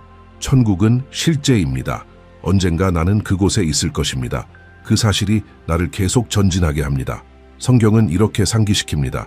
그러나 우리의 시민권은 하늘에 있는지라 거기로부터 구원하는 자, 곧 주 예수 그리스도를 기다리노니. 빌립보서 3:2. 이 진리는 우리의 삶의 방향을 다시 잡아줍니다. 우리는 이 세상에 우연히 온 것이 아니며 끝없이 머물 것도 아닙니다. 우리는 사명을 가지고 이 땅에 있으며 우리의 시선은 하늘을 향해 있어야 합니다. 빌리는 말했습니다. 그리스도인은 발은 땅에 두고 살아야 하지만 마음은 하늘에 두고 살아야 한다고. 그것이 삶의 진정한 의미를 부여합니다. 이 시선을 잃으면 모든 것이 더 무겁게 느껴집니다. 고통도 상실도 문제도. 하지만 우리를 기다리는 더 크고 영원한 것이 있음을 기억하면 모든 것이 새로운 관점으로 다가옵니다. 이는 마치 험한 길을 여행하는 사람이 목적지를 알고 있는 것과 같습니다. 길은 굽이지고 구덩이도 많지만 끝에는 자신을 위해 준비된 사랑, 가득한 아름다운 집이 있다는 것을 알기에 그 여정을 견딜 수 있는 것입니다. 우리의 삶의 여정도 마찬가지입니다. 빌리는 말했습니다. 천국은 착한 사람에게 주어지는 보상이 아니라 구원받은 자에게 주어지는 선물입니다. 즉, 그것은 우리의 공로가 아니라 하나님의 은혜입니다. 그리고 이것은 진정한 감사의 이유입니다. 한 번은 누군가가 빌리에게 물었습니다. 전쟁, 폭력, 불의 등 세상의 나쁜 소식들 속에서 어떻게 평정을 유지할 수 있느냐고. 그는 이렇게 담담하게 대답했습니다. 나는 뉴스를 읽지만 내 시선은 하늘을 향하고 있습니다.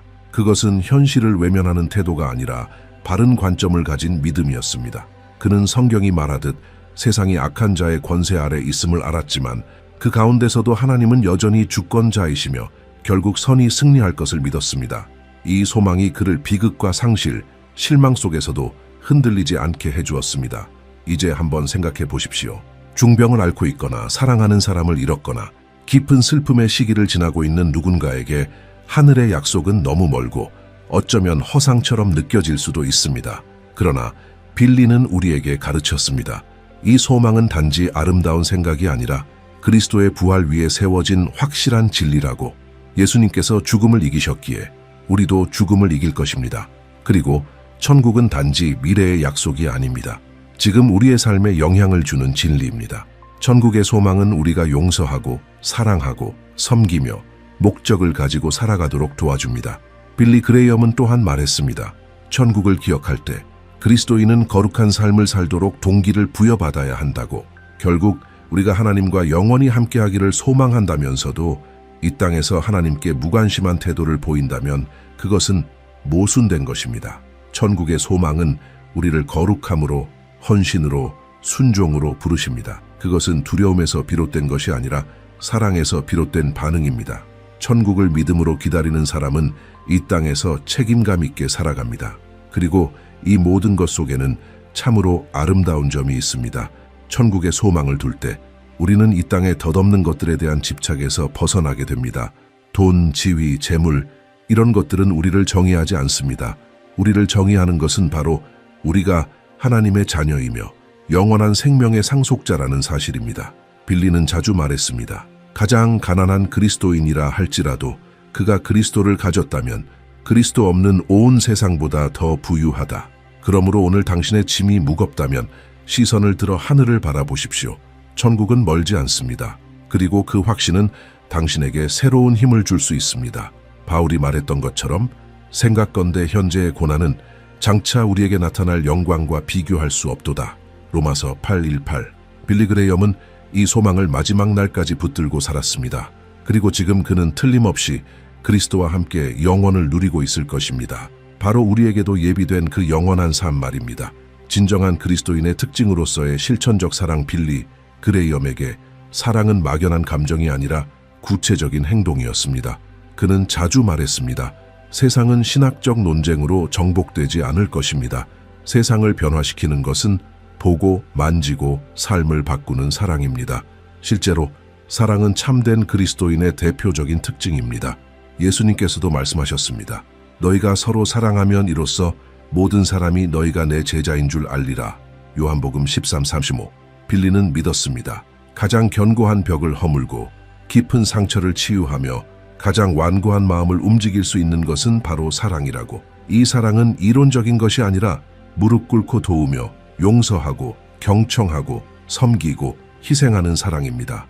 그는 종종 이렇게 말했습니다. 당신은 누군가에게 읽히는 유일한 성경일 수 있습니다. 즉, 사람들은 설교를 들으려 하지 않을 수도 있지만 당신의 사랑을 통해 복음을 보게 될 수 있다는 것입니다. 그리고 그것이 가장 강력한 설교가 될 수 있습니다. 사랑을 실천할 기회는 찾기 어렵지 않습니다. 주위를 둘러보십시오. 아픈 이웃, 지친 한부모, 우울해하는 직장 동료, 위로의 말을 기다리는 교회 지체. 빌리는 말했습니다. 그리스도인의 사랑은 능동적이라고, 고통을 향해 다가가는 사랑입니다. 요청받기를 기다리지 않고 먼저 다가서는 사랑입니다. 이것이 바로 예수님께서 보여주신 사랑이며 그분이 우리에게 기대하시는 사랑입니다. 빌리 그레이엄이 한때 들려준 이야기 하나는 이 사실을 분명하게 보여줍니다. 그의 한 전도 집회 장소 근처에 노숙자 한 명이 나타났습니다. 그는 무시당하지 않고 미소로 맞이받고 음식을 제공받고 말씀을 들으러 인도되었습니다. 그날 밤이 끝날 무렵 그는 예수 그리스도께 삶을 드렸습니다. 그는 나중에 스스로 생을 마감하려고 결심했었지만 아무런 대가도 바라지 않고 사랑을 건네준 누군가 덕분에 마음을 바꿨다고 고백했습니다. 이것이 바로 행동으로 나타난 복음입니다. 안타깝게도 많은 그리스도인들은 사랑 대신 판단으로 대응하곤 합니다. 누군가의 잘못을 보면 곧바로 손가락질부터 합니다. 그러나 빌리는 진정한 사랑은 잘못을 외면하지 않는다고 가르쳤습니다. 은혜로 대면하고 가까이 부르며 회복의 길을 제시합니다. 하나님께서 우리를 그렇게 대해 주시듯 우리도 타인을 그렇게 대해야 합니다. 사랑이 없으면 그리스도도 없습니다. 그리스도가 없으면 변화도 없습니다. 사랑은 또한 가정에서부터 시작되어야 합니다. 때로는 낯선 사람에게 친절을 베푸는 것이 배우자나 자녀에게 그러는 것보다 쉬울 때가 있습니다. 빌리는 기독교 신앙은 가정에서부터 시작된다고 말했습니다. 매일 함께하는 가족조차 사랑하지 못한다면 세상을 사랑하려는 노력은 큰 의미가 없습니다. 하나님의 사랑은 인내, 경청, 돌봄, 겸손, 용서라는 일상의 행동들 속에서 길러져야 합니다. 사랑은 섬김이기도 합니다. 다른 이의 아픔을 덜어주기 위해 자신의 편안함을 내려놓는 것입니다. 시간, 자원 혹은 단순한 함께함을 나누는 것이죠. 빌리는 지속적인 존재가 사랑의 가장 큰 표현 중 하나라고 반복해서 말했습니다. 때로는 올바른 말을 하지 못하더라도 그저 곁에 있어주는 것만으로도 사랑을 전할 수 있습니다. 마지막으로 사랑은 우리가 끝까지 견디게 해주는 힘입니다. 바울은 사랑은 언제까지나 떨어지지 아니하나니 고린도전서 13:8라고 말했습니다. 은사는 사라지고 지식도 사라지지만 사랑은 영원히 남습니다. 그래서 빌리 그레이엄은 만일 한 그리스도인이 이 생에서 단 한 가지 일만 할 수 있다면 그것은 잘 사랑하는 것이어야 한다고 믿었습니다. 왜냐하면 사랑을 통해 우리는 하나님의 마음을 세상에 드러내기 때문입니다. 기독교 삶의 기초로서의 성경. 빌리 그레이엄에게 성경은 단순한 거룩한 책이 아니라 살아계신 하나님의 말씀이며 삶의 모든 영역에 대한 최종 권위였습니다. 그는 이렇게 확신 있게 말했습니다. 성경은 내일 신문보다 더 현대적이다. 이 한 문장이 그의 시각을 잘 요약합니다. 성경은 오래된 책이나 시대에 뒤처진 진리를 담은 것이 아니라 지금 이 순간을 위한 하나님의 살아있는 계시이며 우리가 내리는 모든 결정과 걸어가는 모든 발걸음을 위한 것입니다. 젊은 시절부터 빌리 그레이엄은 성경과 깊은 관계를 맺고 있었습니다. 어느 날 신앙의 위기를 겪던 중 그는 눈물로 기도하며 성경을 나무 그루터기에 펴놓고 이렇게 선언했습니다. 주님, 오늘부터 이 책이 처음부터 끝까지 주님의 말씀임을 믿겠습니다. 그 순간 이후로 그의 삶과 사역은 성경의 권위에 대한 확고한 믿음으로 특징지어졌습니다. 그것은 맹목적인 믿음이 아니라 하나님께서 말씀하시고 지금도 말씀하신다는 신뢰에 기초한 결단이었습니다. 성경은 이렇게 말합니다. 모든 성경은 하나님의 감동으로 된 것으로 교훈과 책망과 바르게 함과 의로 교육하기에 유익하니라. 디모데후서 3:6. 이는 성경이 단지 예배 시간에만 쓰이는 것이 아니라 삶의 매뉴얼이자 길잡이요 영혼의 양식이며 발의 등불이라는 뜻입니다. 빌리는 이렇게 강조하곤 했습니다. 하나님의 음성을 듣고 싶다면 성경을 펴십시오. 영적으로 성장하고 싶다면 성경을 읽으십시오. 방향을 알고 싶다면 성경을 따르십시오. 한번 생각해 보십시오. 우리가 행동하기 전에 하나님의 말씀을 먼저 묵상했다면 얼마나 많은 잘못된 결정을 피할 수 있었을까요? 성경적 사랑을 실천했다면 얼마나 많은 관계가 회복되었을까요? 세상의 뉴스보다 하나님의 진리로 마음을 채웠다면 얼마나 많은 불안이 평안으로 바뀌었을까요? 빌리는 성경이 인간의 모든 문제에 대한 해답이라고 믿었습니다. 그것은 성경이 마법의 공식들을 담고 있어서가 아니라 하나님의 성품을 계시해 주기 때문입니다. 그리고 하나님의 성품을 신뢰할 때 모든 것이 달라집니다. 이 믿음을 뒷받침하는 강력한 예는 단순한 삶을 살던 사람들이 단지 성경을 읽고 순종함으로 변화된 이야기들입니다.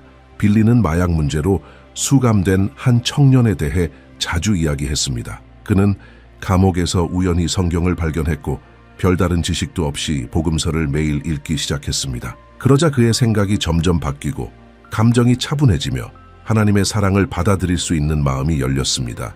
출소할 때 그는 완전히 다른 사람이 되어 있었습니다. 종교 때문이 아니라 살아있는 하나님의 말씀 때문이었습니다. 그리고 이런 일은 지금도 계속되고 있습니다.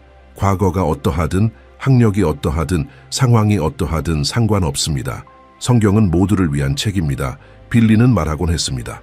성경은 박사에게도 문맹자에게도 부자에게도 가난한 자에게도 잃어버린 자에게도 구원받은 자에게도 말씀하신다. 그리고 그렇게 말씀하시는 이유는 성령께서 우리 안에서 성경을 살아있게 하시기 때문입니다. 단순한 독서가 아닙니다. 이것은 하나님과의 만남입니다. 우리가 경외심으로 성경을 펼칠 때마다 하나님께서 직접 우리에게 말씀하십니다. 그러나 안타깝게도 오늘날 많은 그리스도인들이 이 관계를 소홀히 하고 있습니다. 성경은 책장에 꽂힌 채 개인적인 묵상 대신 영상이나 자극적인 문구, 사람의 의견들로 대체되고 있습니다. 빌리는 경고했습니다. 하나님의 음성을 듣지 않으면 다른 음성들이 당신의 마음을 지배하게 될 것입니다. 이는 사실입니다. 성경은 우리가 속임수로부터 벗어날 수 있는 방패입니다. 진리를 알게 해주는 길이며 죄를 이길 힘을 주고 삶의 압박을 이겨낼 지혜와 상실의 위로, 어려운 때의 믿음을 줍니다. 당신이 폭풍을 견디는 굳건한 믿음을 갖고 싶다면 반드시 하나님의 말씀 위에 삶의 기초를 세워야 합니다. 빌리 그레이엄은 성경을 읽고 실천하는 그리스도인은 시냇가에 심긴 나무와 같다고 말했습니다. 흔들리지 않고 열매 맺으며 꾸준한 삶을 살아갑니다. 그런 사람은 감정의 바람이나 대중의 의견에 쉽게 흔들리지 않습니다. 왜냐하면 그의 기초는 반석 위에 세워져 있기 때문입니다. 작은 시작으로 충분합니다. 한 번에 다 읽을 필요는 없습니다. 하루에 10분만 따로 떼어두세요. 복음서부터 시작해보세요.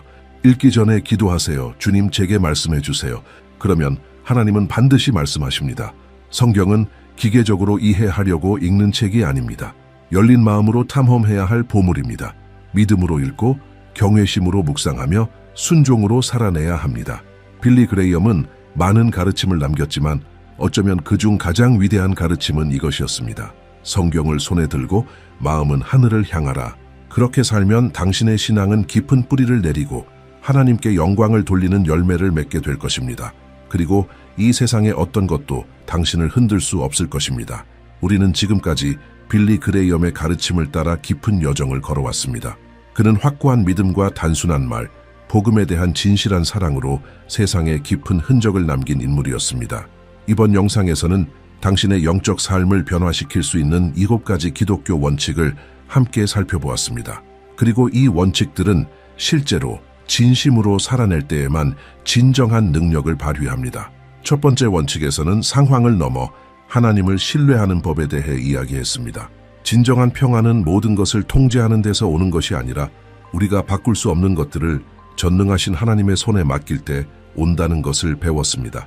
빌리는 신뢰란 이해하는 것이 아니라 아무것도 이해되지 않을 때에도 하나님 안에서 쉬는 것이라고 말했습니다. 두 번째 원칙에서는 기도의 능력에 대해 깊이 들어갔습니다. 보이지 않지만 실제로 존재하는 하늘과 땅 사이의 연결고리 말입니다. 우리는 기도가 단순한 요청이 아니라 하나님과 함께하는 시간이며 마음을 여는 것이고 믿음을 굳게 하는 것임을 발견했습니다. 기도는 상황을 바꾸지만 그보다 먼저 우리 안을 변화시킵니다. 세 번째 원칙은 바로 진실성이었습니다. 빌리는 참된 믿음은 일상의 태도, 즉 무대 뒤의 삶 속에서 드러난다고 우리에게 상기시켜 주었습니다. 진실성 있게 사는 것은 조용하지만 강력한 증거입니다. 하나님이 우리 안에 계신다는 살아있는 증거 말입니다. 그리고 우리가 실패했을 때에도 진심 어린 회개가 우리의 길을 다시 하나님께로 돌려놓습니다. 그 다음으로 우리는 용서에 대해 나눴습니다. 용서는 그리스도인의 가장 큰 성숙의 행위 중 하나입니다. 우리는 상대가 용서받을 자격이 있어서가 아니라 우리가 먼저 용서받았기 때문에 용서합니다. 용서는 우리를 자유롭게 하고 치유하며 하나님의 마음에 더 가까이 나아가게 합니다. 그것은 쉬운 길은 아니지만 평화를 누리기 위해 반드시 필요한 길입니다. 다섯 번째 원칙은 우리에게 하늘의 소망을 상기시켜 주었습니다. 우리는 불안정한 세상에 살고 있지만 분명한 약속이 있습니다.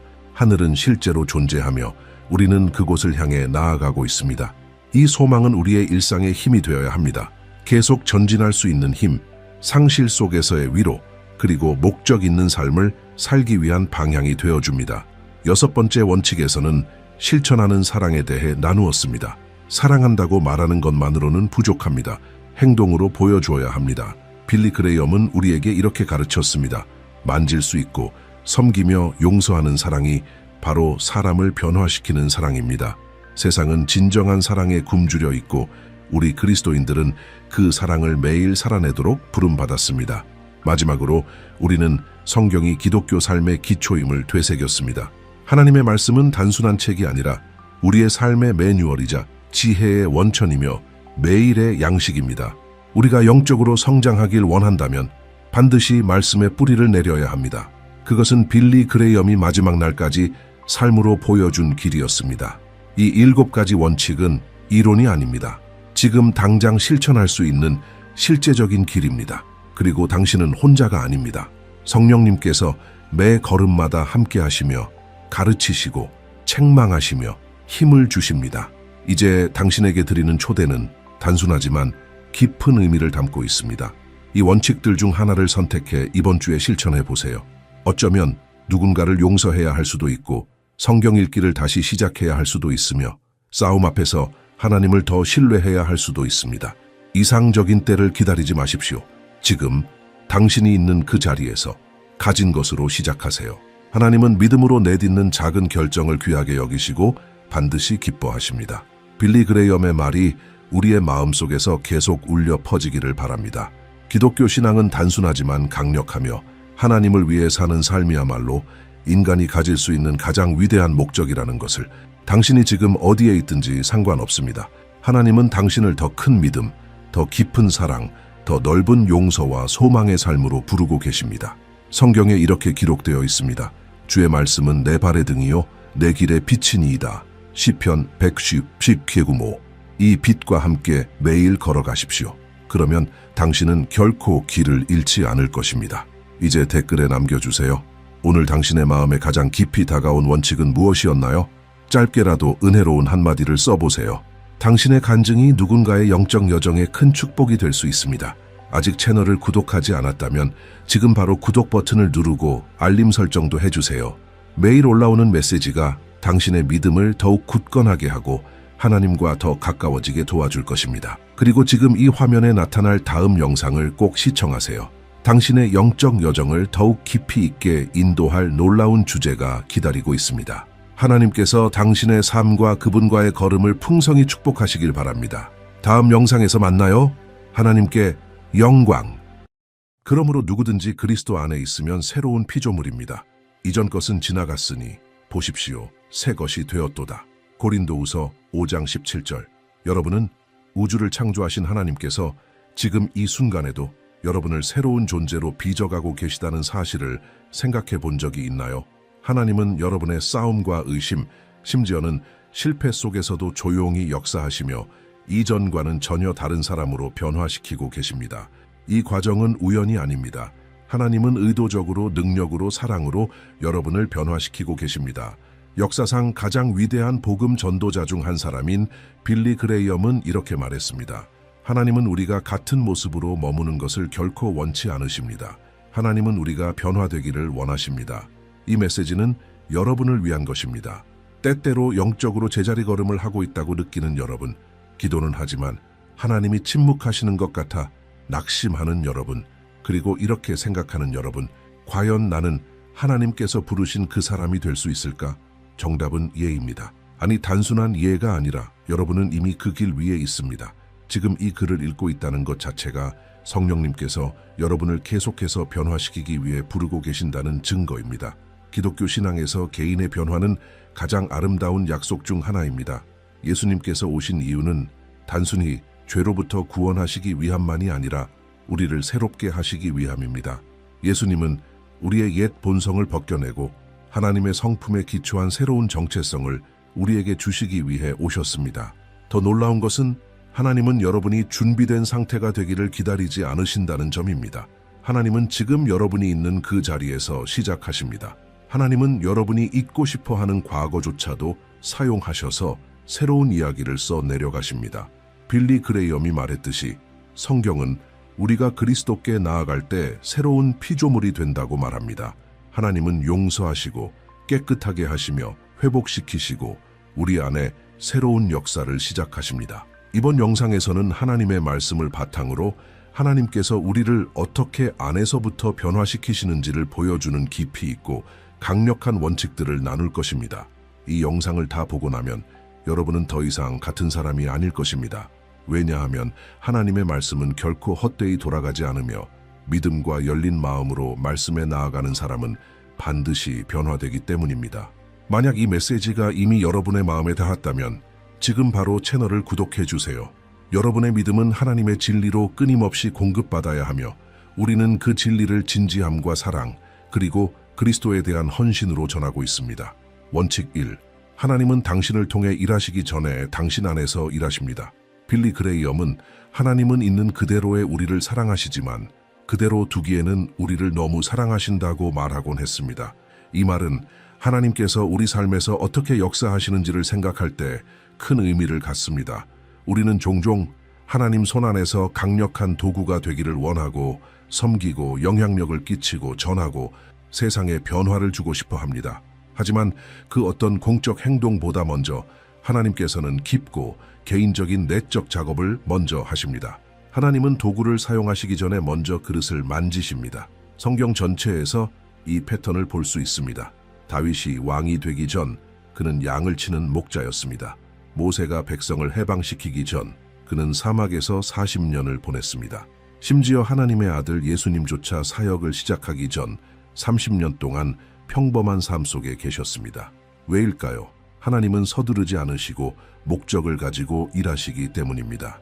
그 목적은 항상 우리 안에서 시작됩니다. 하나님이 당신 안에서 하시는 일은 그분을 통해 하실 일만큼 중요합니다. 하나님께서 우리의 내면을 변화시키기 시작할 때 우리는 종종 그것을 알아차리지 못합니다. 기도에 대한 갈망, 죄에 대한 민감한 양심, 마음속 작은 동요에서 시작될 수 있습니다. 보이는 사람은 없지만 더 큰 일을 위한 준비가 되는 작은 변화들입니다. 빌리 그레이엄은 진정한 부흥은 하나님께 완전히 자신을 맡긴 사람의 마음에서 시작된다고 말했습니다. 이는 눈에 보이는 열매보다 먼저 하나님께서 보이지 않는 씨앗을 심으신다는 뜻입니다. 힘든 시기를 겪고 있는 사람을 생각해 보십시오. 불안, 두려움, 영적 의심 등 처음에는 모든 것이 무너지는 것처럼 느껴집니다.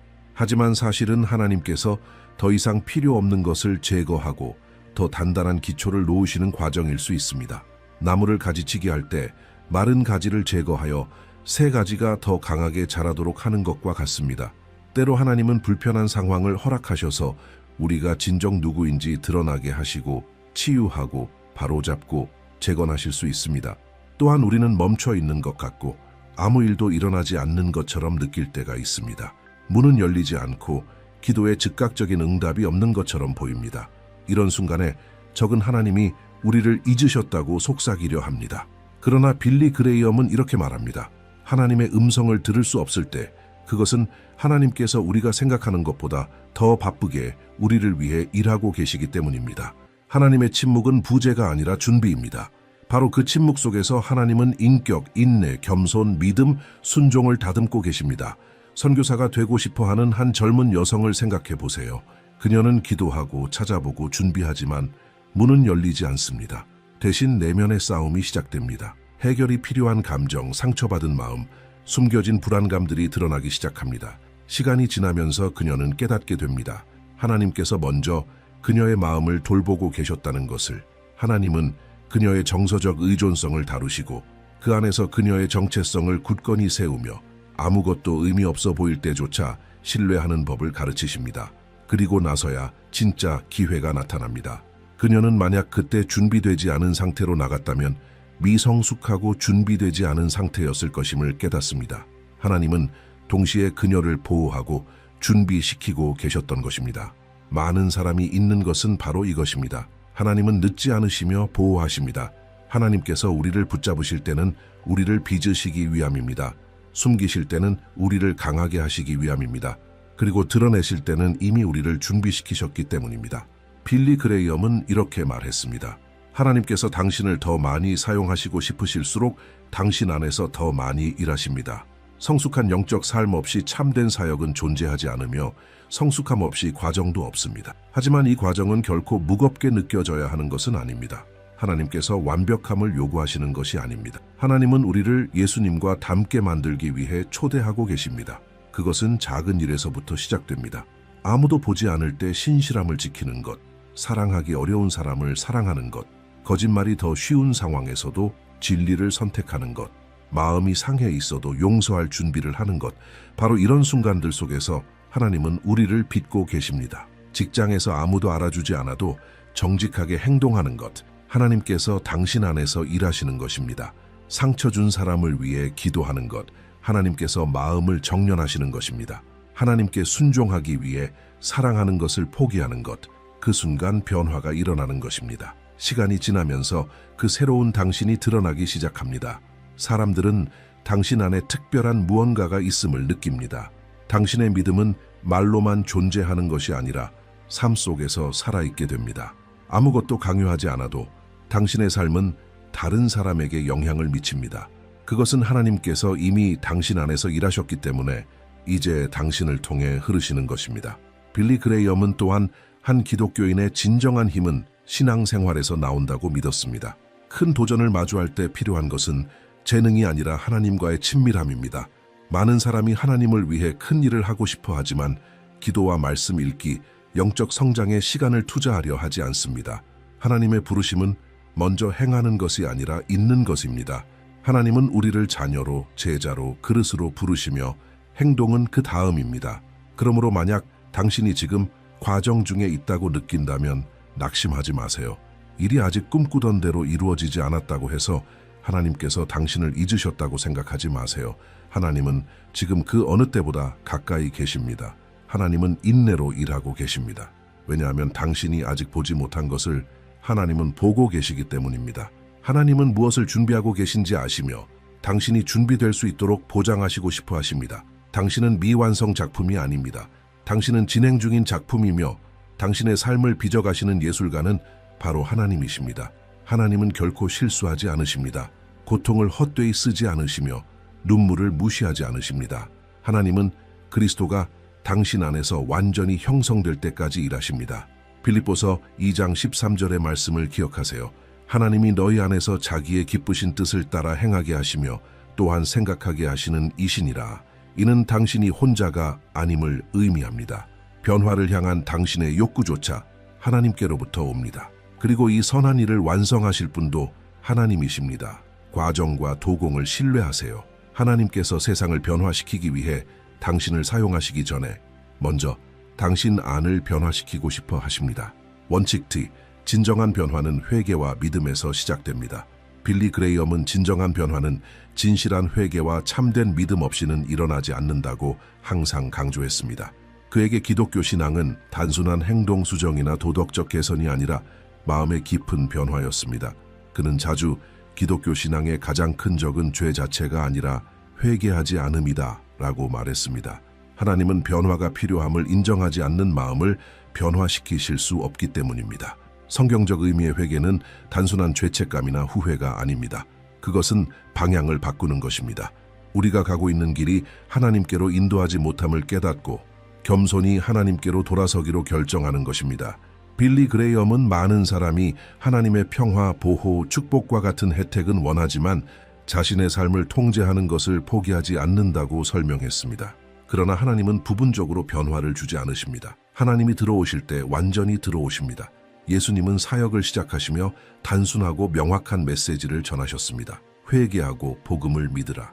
이 순서는 우연이 아닙니다. 먼저 회개가 오고 그 다음에 믿음이 옵니다. 참된 믿음은 우리가 스스로 구원할 수 없음을 깨달을 때 태어납니다. 스스로만 의지할 때는 하나님이 행하실 변화에 공간이 없습니다. 그러나 사람이 마음을 내어 맡길 때 초자연적인 일이 일어납니다. 빌리 그레이엄은 수천 번의 전도 집회에서 이를 목격했습니다. 평범한 사람들, 깨어진 이야기, 깊은 죄책감과 절망 속에 있는 사람들이 단순히 좋은 설교를 들었다고 변화된 것이 아니라 회개하고 믿기로 결단했기 때문에 변화되었습니다. 그는 누군가가 진심으로 그리스도께 돌아설 때 하나님이 즉시 그 삶 안에서 새로운 일을 시작한다고 말했습니다. 과거는 중요하지 않습니다. 나이도 중요하지 않습니다. 얼마나 멀리 있었는지도 중요하지 않습니다. 하나님께서 역사하시는 능력은 순종의 순간에 즉시 나타납니다. 오랫동안 죄책감을 짊어지고 살아온 사람을 생각해 보세요. 잘못된 선택, 상처 주는 말, 깨진 관계, 놓친 기회 때문일 수 있습니다. 그 사람은 앞으로 나아가려 하지만 항상 과거의 무게를 느낍니다. 그러나 마침내 그 모든 것을 가면과 변명 없이 하나님께 가져가며 기도 속에서 주님, 제가 잘못했습니다. 제가 필요합니다. 라고 고백할 때 무언가가 바뀝니다. 문제가 갑자기 사라지는 것은 아니지만 마음이 바뀝니다. 숨을 쉴 수 있게 되고 희망이 돌아오며 믿음이 태어나기 시작합니다. 빌리 그레이엄은 진정한 회개가 시간이 지나면서 눈에 보이는 열매를 맺는다고 말했습니다.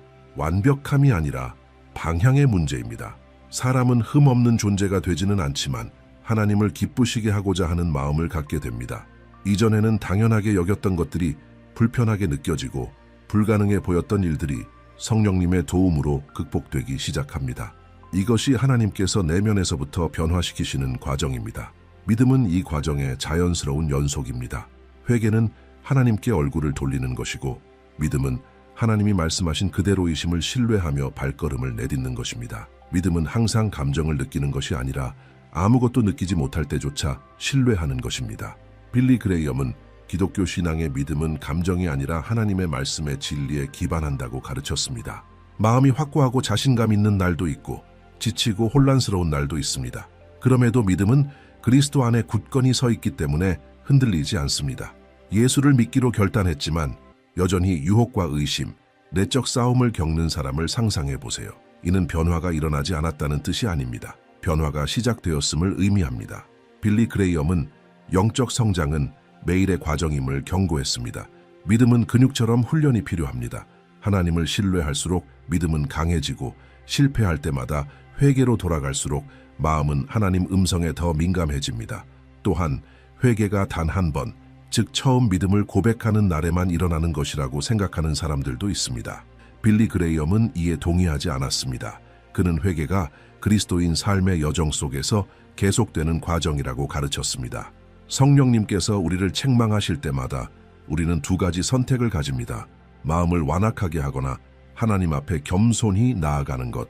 매번 겸손을 선택할 때마다 변화는 더욱 깊어집니다. 실제 생활 속에서는 이러한 변화가 작은 일들 속에서 나타납니다. 말투가 거칠었다는 것을 깨닫고 용서를 구하는 사람, 하나님과 멀어지고 있음을 깨닫고 기도로 돌아서는 사람, 믿음에 해를 끼치는 습관을 버려야 함을 인식하고 하나님께 도움을 구하는 그리스도인, 겉으로는 사소해 보이는 이런 순간들이 실은 큰 변화의 발걸음입니다. 빌리 그레이엄은 항상 강조했습니다. 아무도 혼자서는 변하지 못합니다. 변화를 일으키시는 분은 하나님이시지만 하나님은 우리의 결정을 존중하십니다. 회개가 문을 열고 믿음이 하나님께 들어오실 길을 허락합니다. 이 두 가지가 함께할 때 변화는 피할 수 없이 일어납니다.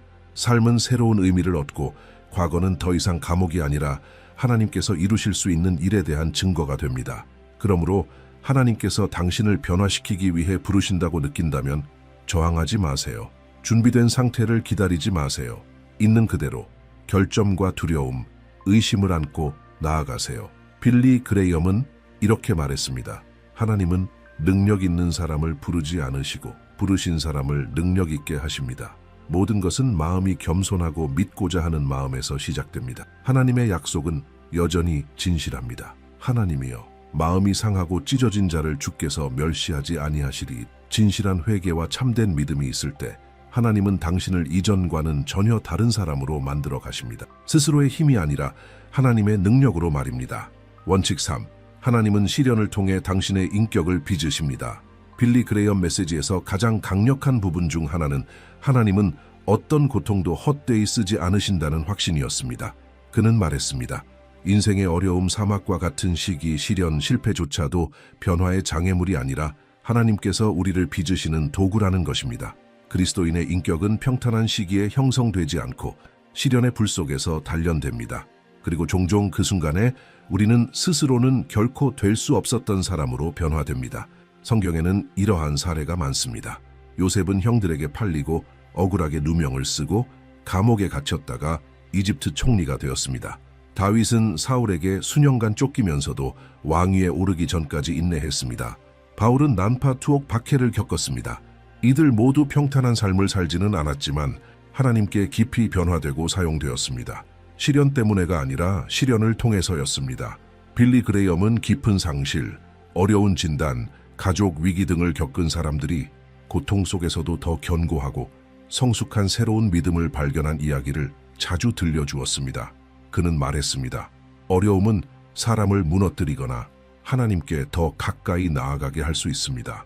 모든 것은 마음이 어떻게 반응하느냐에 달려 있습니다. 고통은 여정의 끝이 아니라 필수적인 일부입니다. 우리는 종종 어떤 대가를 치르더라도 고통을 피하고 싶어 합니다. 구원, 위로, 편안함을 위해 기도하죠. 그것이 잘못된 것은 아닙니다. 하지만 하나님은 완전한 지혜 안에서 언제 고통이 우리 안에 영원한 열매를 맺게 할지 아십니다. 사도 바울은 이렇게 기록했습니다. 환난은 인내를, 인내는 연단된 인격을, 연단된 인격은 소망을 이루느니라.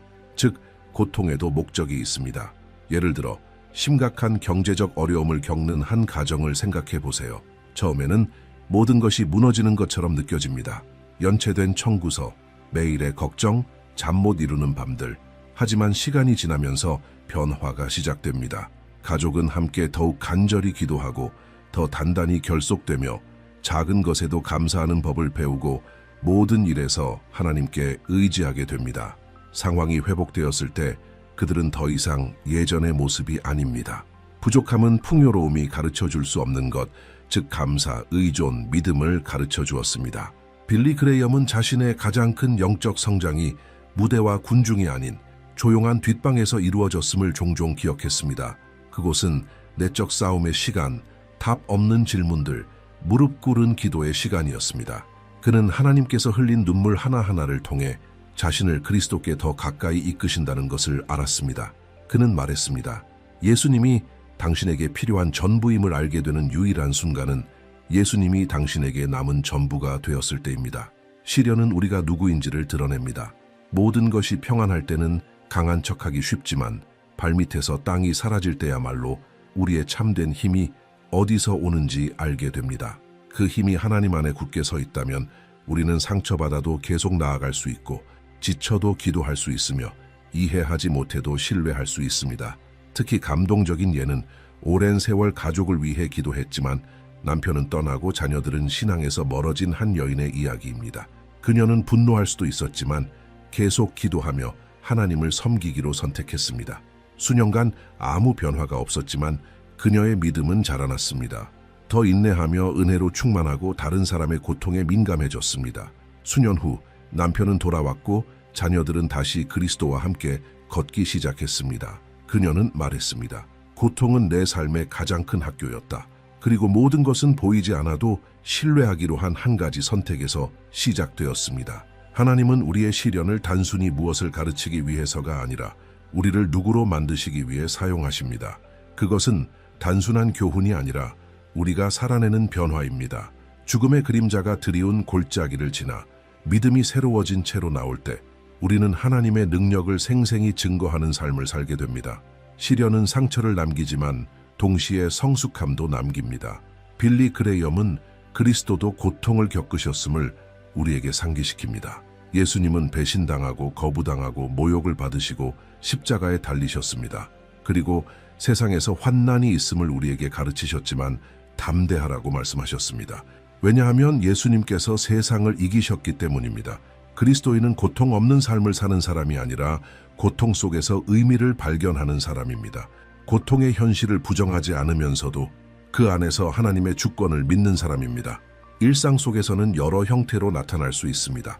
병으로 인해 멈춰 서서 삶을 되돌아보게 되는 경우, 깨진 관계를 통해 치유가 필요한 패턴을 발견하는 경우, 이전과는 다르게 하나님을 간절히 찾게 되는 실망의 순간 등 처음에는 패배처럼 보이지만 시간이 지나면서 강력한 변화의 시작임을 깨닫게 됩니다.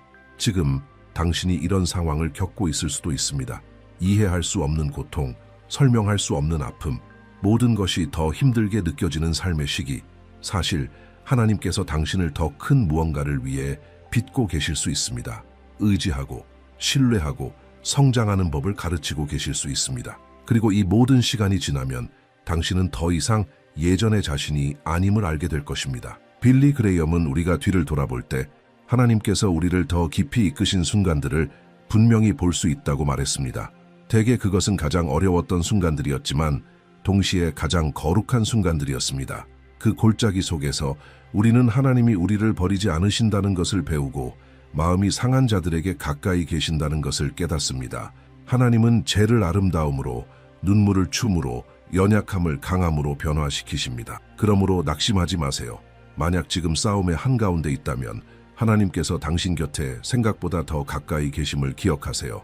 하나님은 인내와 사랑으로 당신을 빚고 계십니다. 피상적인 것을 제거하시고 영원한 것을 강하게 하십니다. 이해하지 못하더라도 그 과정에 순종할 때 당신은 하나님께서 행하시는 작품에 협력하게 되는 것입니다. 적절한 때가 되면 이 변화는 분명히 드러납니다. 사람들이 당신을 보고 당신이 변했네요 라고 말할 것입니다. 그리고 당신은 그것이 자신의 힘이나 공로 때문이 아니라 당신을 있는 그대로 두지 않으실 만큼 사랑하신 하나님의 은혜와 신실하심 때문임을 알게 될 것입니다. 원칙 4. 그리스도 안에 새로운 삶은 새로운 길을 만듭니다. 빌리 그레이엄은 언제나 말했습니다. 그리스도를 받아들이는 것은 단순히 용서를 받는 것이 아니라 완전히 새로운 삶을 시작하는 것이라고. 하나님께서 어떤 사람을 이전과는 전혀 다른 사람으로 변화시키고 계신 가장 분명한 증거는 삶의 방향이 바뀌는 것입니다. 완벽함이 아니라 성령님께서 인도하시는 새로운 길입니다. 그는 말했습니다. 구원은 이야기가 끝나는 것이 아니라 하나님과 함께하는 여정의 시작입니다. 누군가가 참으로 그리스도를 만나면 삶의 중심에서 변화가 일어납니다. 우선순위가 재정리되기 시작합니다. 이전에는 중요하게 여겼던 것들은 힘을 잃고 멀게만 느껴졌던 것들이 가치 있게 다가옵니다. 강제로 바뀌는 것이 아니라 자연스러운 변화입니다. 성경은 이를 새 생명 안에서 행한다고 표현합니다. 빌리 그레이엄은 새로운 삶이 문제의 부재를 의미하는 것이 아니라 모든 발걸음에서 하나님의 임재가 지속적으로 함께하는 삶임을 설명했습니다. 그리스도 안의 새로운 삶은 새로운 정체성도 가져옵니다. 많은 사람들은 과거에 묶여 실수, 실패 혹은 들었던 상처의 말들로 자신을 규정하며 살아갑니다. 빌리 그레이엄은 그리스도 안에서는 이러한 꼬리표가 깨진다고 강조했습니다. 사람은 더 이상 자신의 행위로 정의되지 않고 하나님께서 말씀하신 존재로 정의됩니다. 자녀, 용서받은 자, 사랑받는 자, 회복된 자. 이 진리는 자기 인식을 바꾸고 결과적으로 삶의 방식을 바꾸게 합니다. 새로운 길의 변화는 실질적인 행동으로 나타납니다. 이전에는 자기 자신만을 위해 살던 사람이 다른 사람을 돌보기 시작합니다. 이기적으로 행동하던 사람이 섬김을 배우게 됩니다. 분노로 반응하던 사람이 온유하게 대응하는 법을 배웁니다. 모든 것이 한 번에 이루어지지는 않지만 점진적인 진전이 있습니다. 빌리 그레이엄은 진정한 그리스도인은 넘어질 수는 있지만 잘못된 상태에 안주할 수는 없다고 말했습니다. 하나님께로 돌아가라는 내적 부르심이 끊임없이 존재합니다.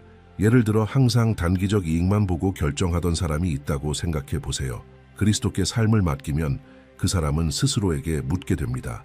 이것이 하나님을 기쁘시게 하는가? 이 단순한 질문이 모든 것을 바꿉니다. 직업 선택, 관계, 말과 행동 모두에 영향을 미칩니다. 믿음은 단순히 일요일에만 하는 활동이 아니라 삶 전체 속에서 살아가는 것이 됩니다. 이것이 바로 새로운 삶을 사는 것입니다. 빌리 그레이엄은 순종에 대해서도 자주 말씀하셨습니다.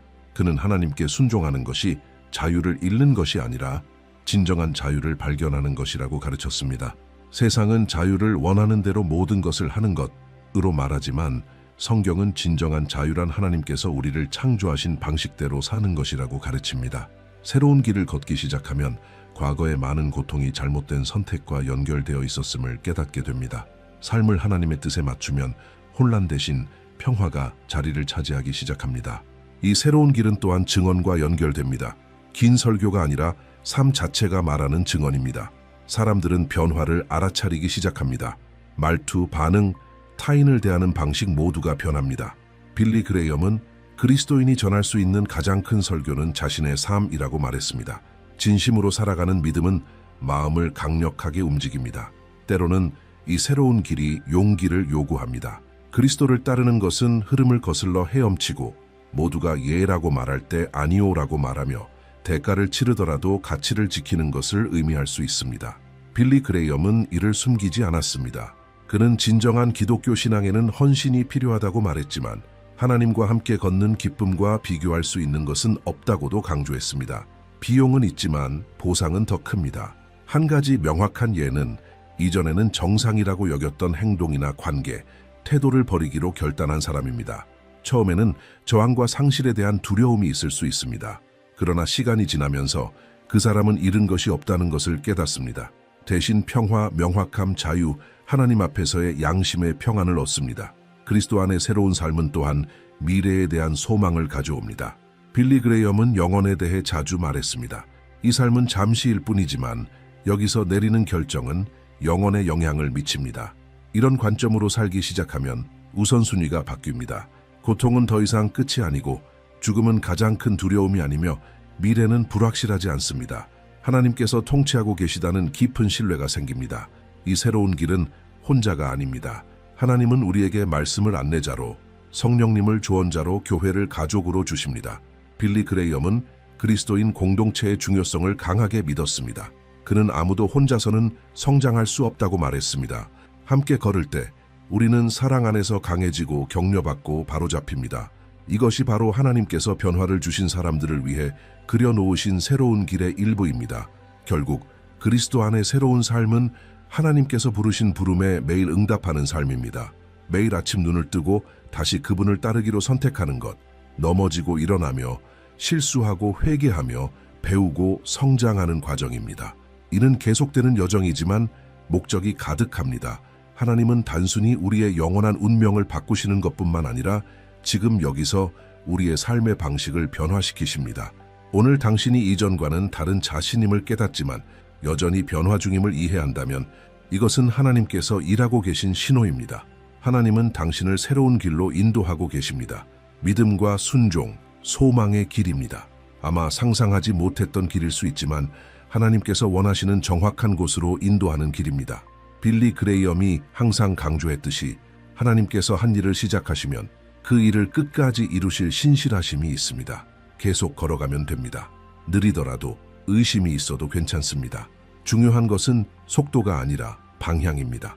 그리스도 안에서 방향은 언제나 생명으로 향합니다. 이번 영상에서 우리는 빌리 그레이엄이 수십 년간 선포한 강력한 진리를 되새겼습니다. 하나님은 당신을 이전과는 전혀 다른 사람으로 만들어 가고 계십니다. 이것은 단순한 아름다운 문장이 아니라 말씀에 근거한 영적 현실이며 역사 속 수많은 삶에서 확인된 사실입니다. 하나님은 깊이, 조용히, 때로는 눈에 띄지 않게, 그러나 실제로 역사하십니다. 첫 번째 원칙에서 우리는 하나님께서 먼저 우리 안에서 일하시고 그 다음에 우리를 통해 일하신다는 것을 배웠습니다. 하나님의 나라에는 서두름이 없습니다. 하나님은 빚으시고 다루시고 바로잡으시고 강하게 하시며 준비시키십니다. 비록 고통스럽게 느껴질 때라도 그 과정은 사랑으로 이루어집니다. 내적 준비는 이후 올 사명만큼이나 거룩합니다. 기다림의 시기를 겪고 있다면 그 시간은 결코 헛된 것이 아니라 건축의 시간입니다. 두 번째 원칙에서는 진정한 변화가 회개와 믿음에서 시작됨을 알았습니다. 옛 삶을 인정하지 않고는 새 삶이 있을 수 없습니다. 회개는 부끄러움이 아니라 자유입니다. 이는 살아있는 믿음, 진실한 믿음의 출발점으로 우리의 여정을 지탱할 수 있는 믿음입니다. 빌리 그레이엄은 항상 이것이 복음의 핵심임을 강조했습니다.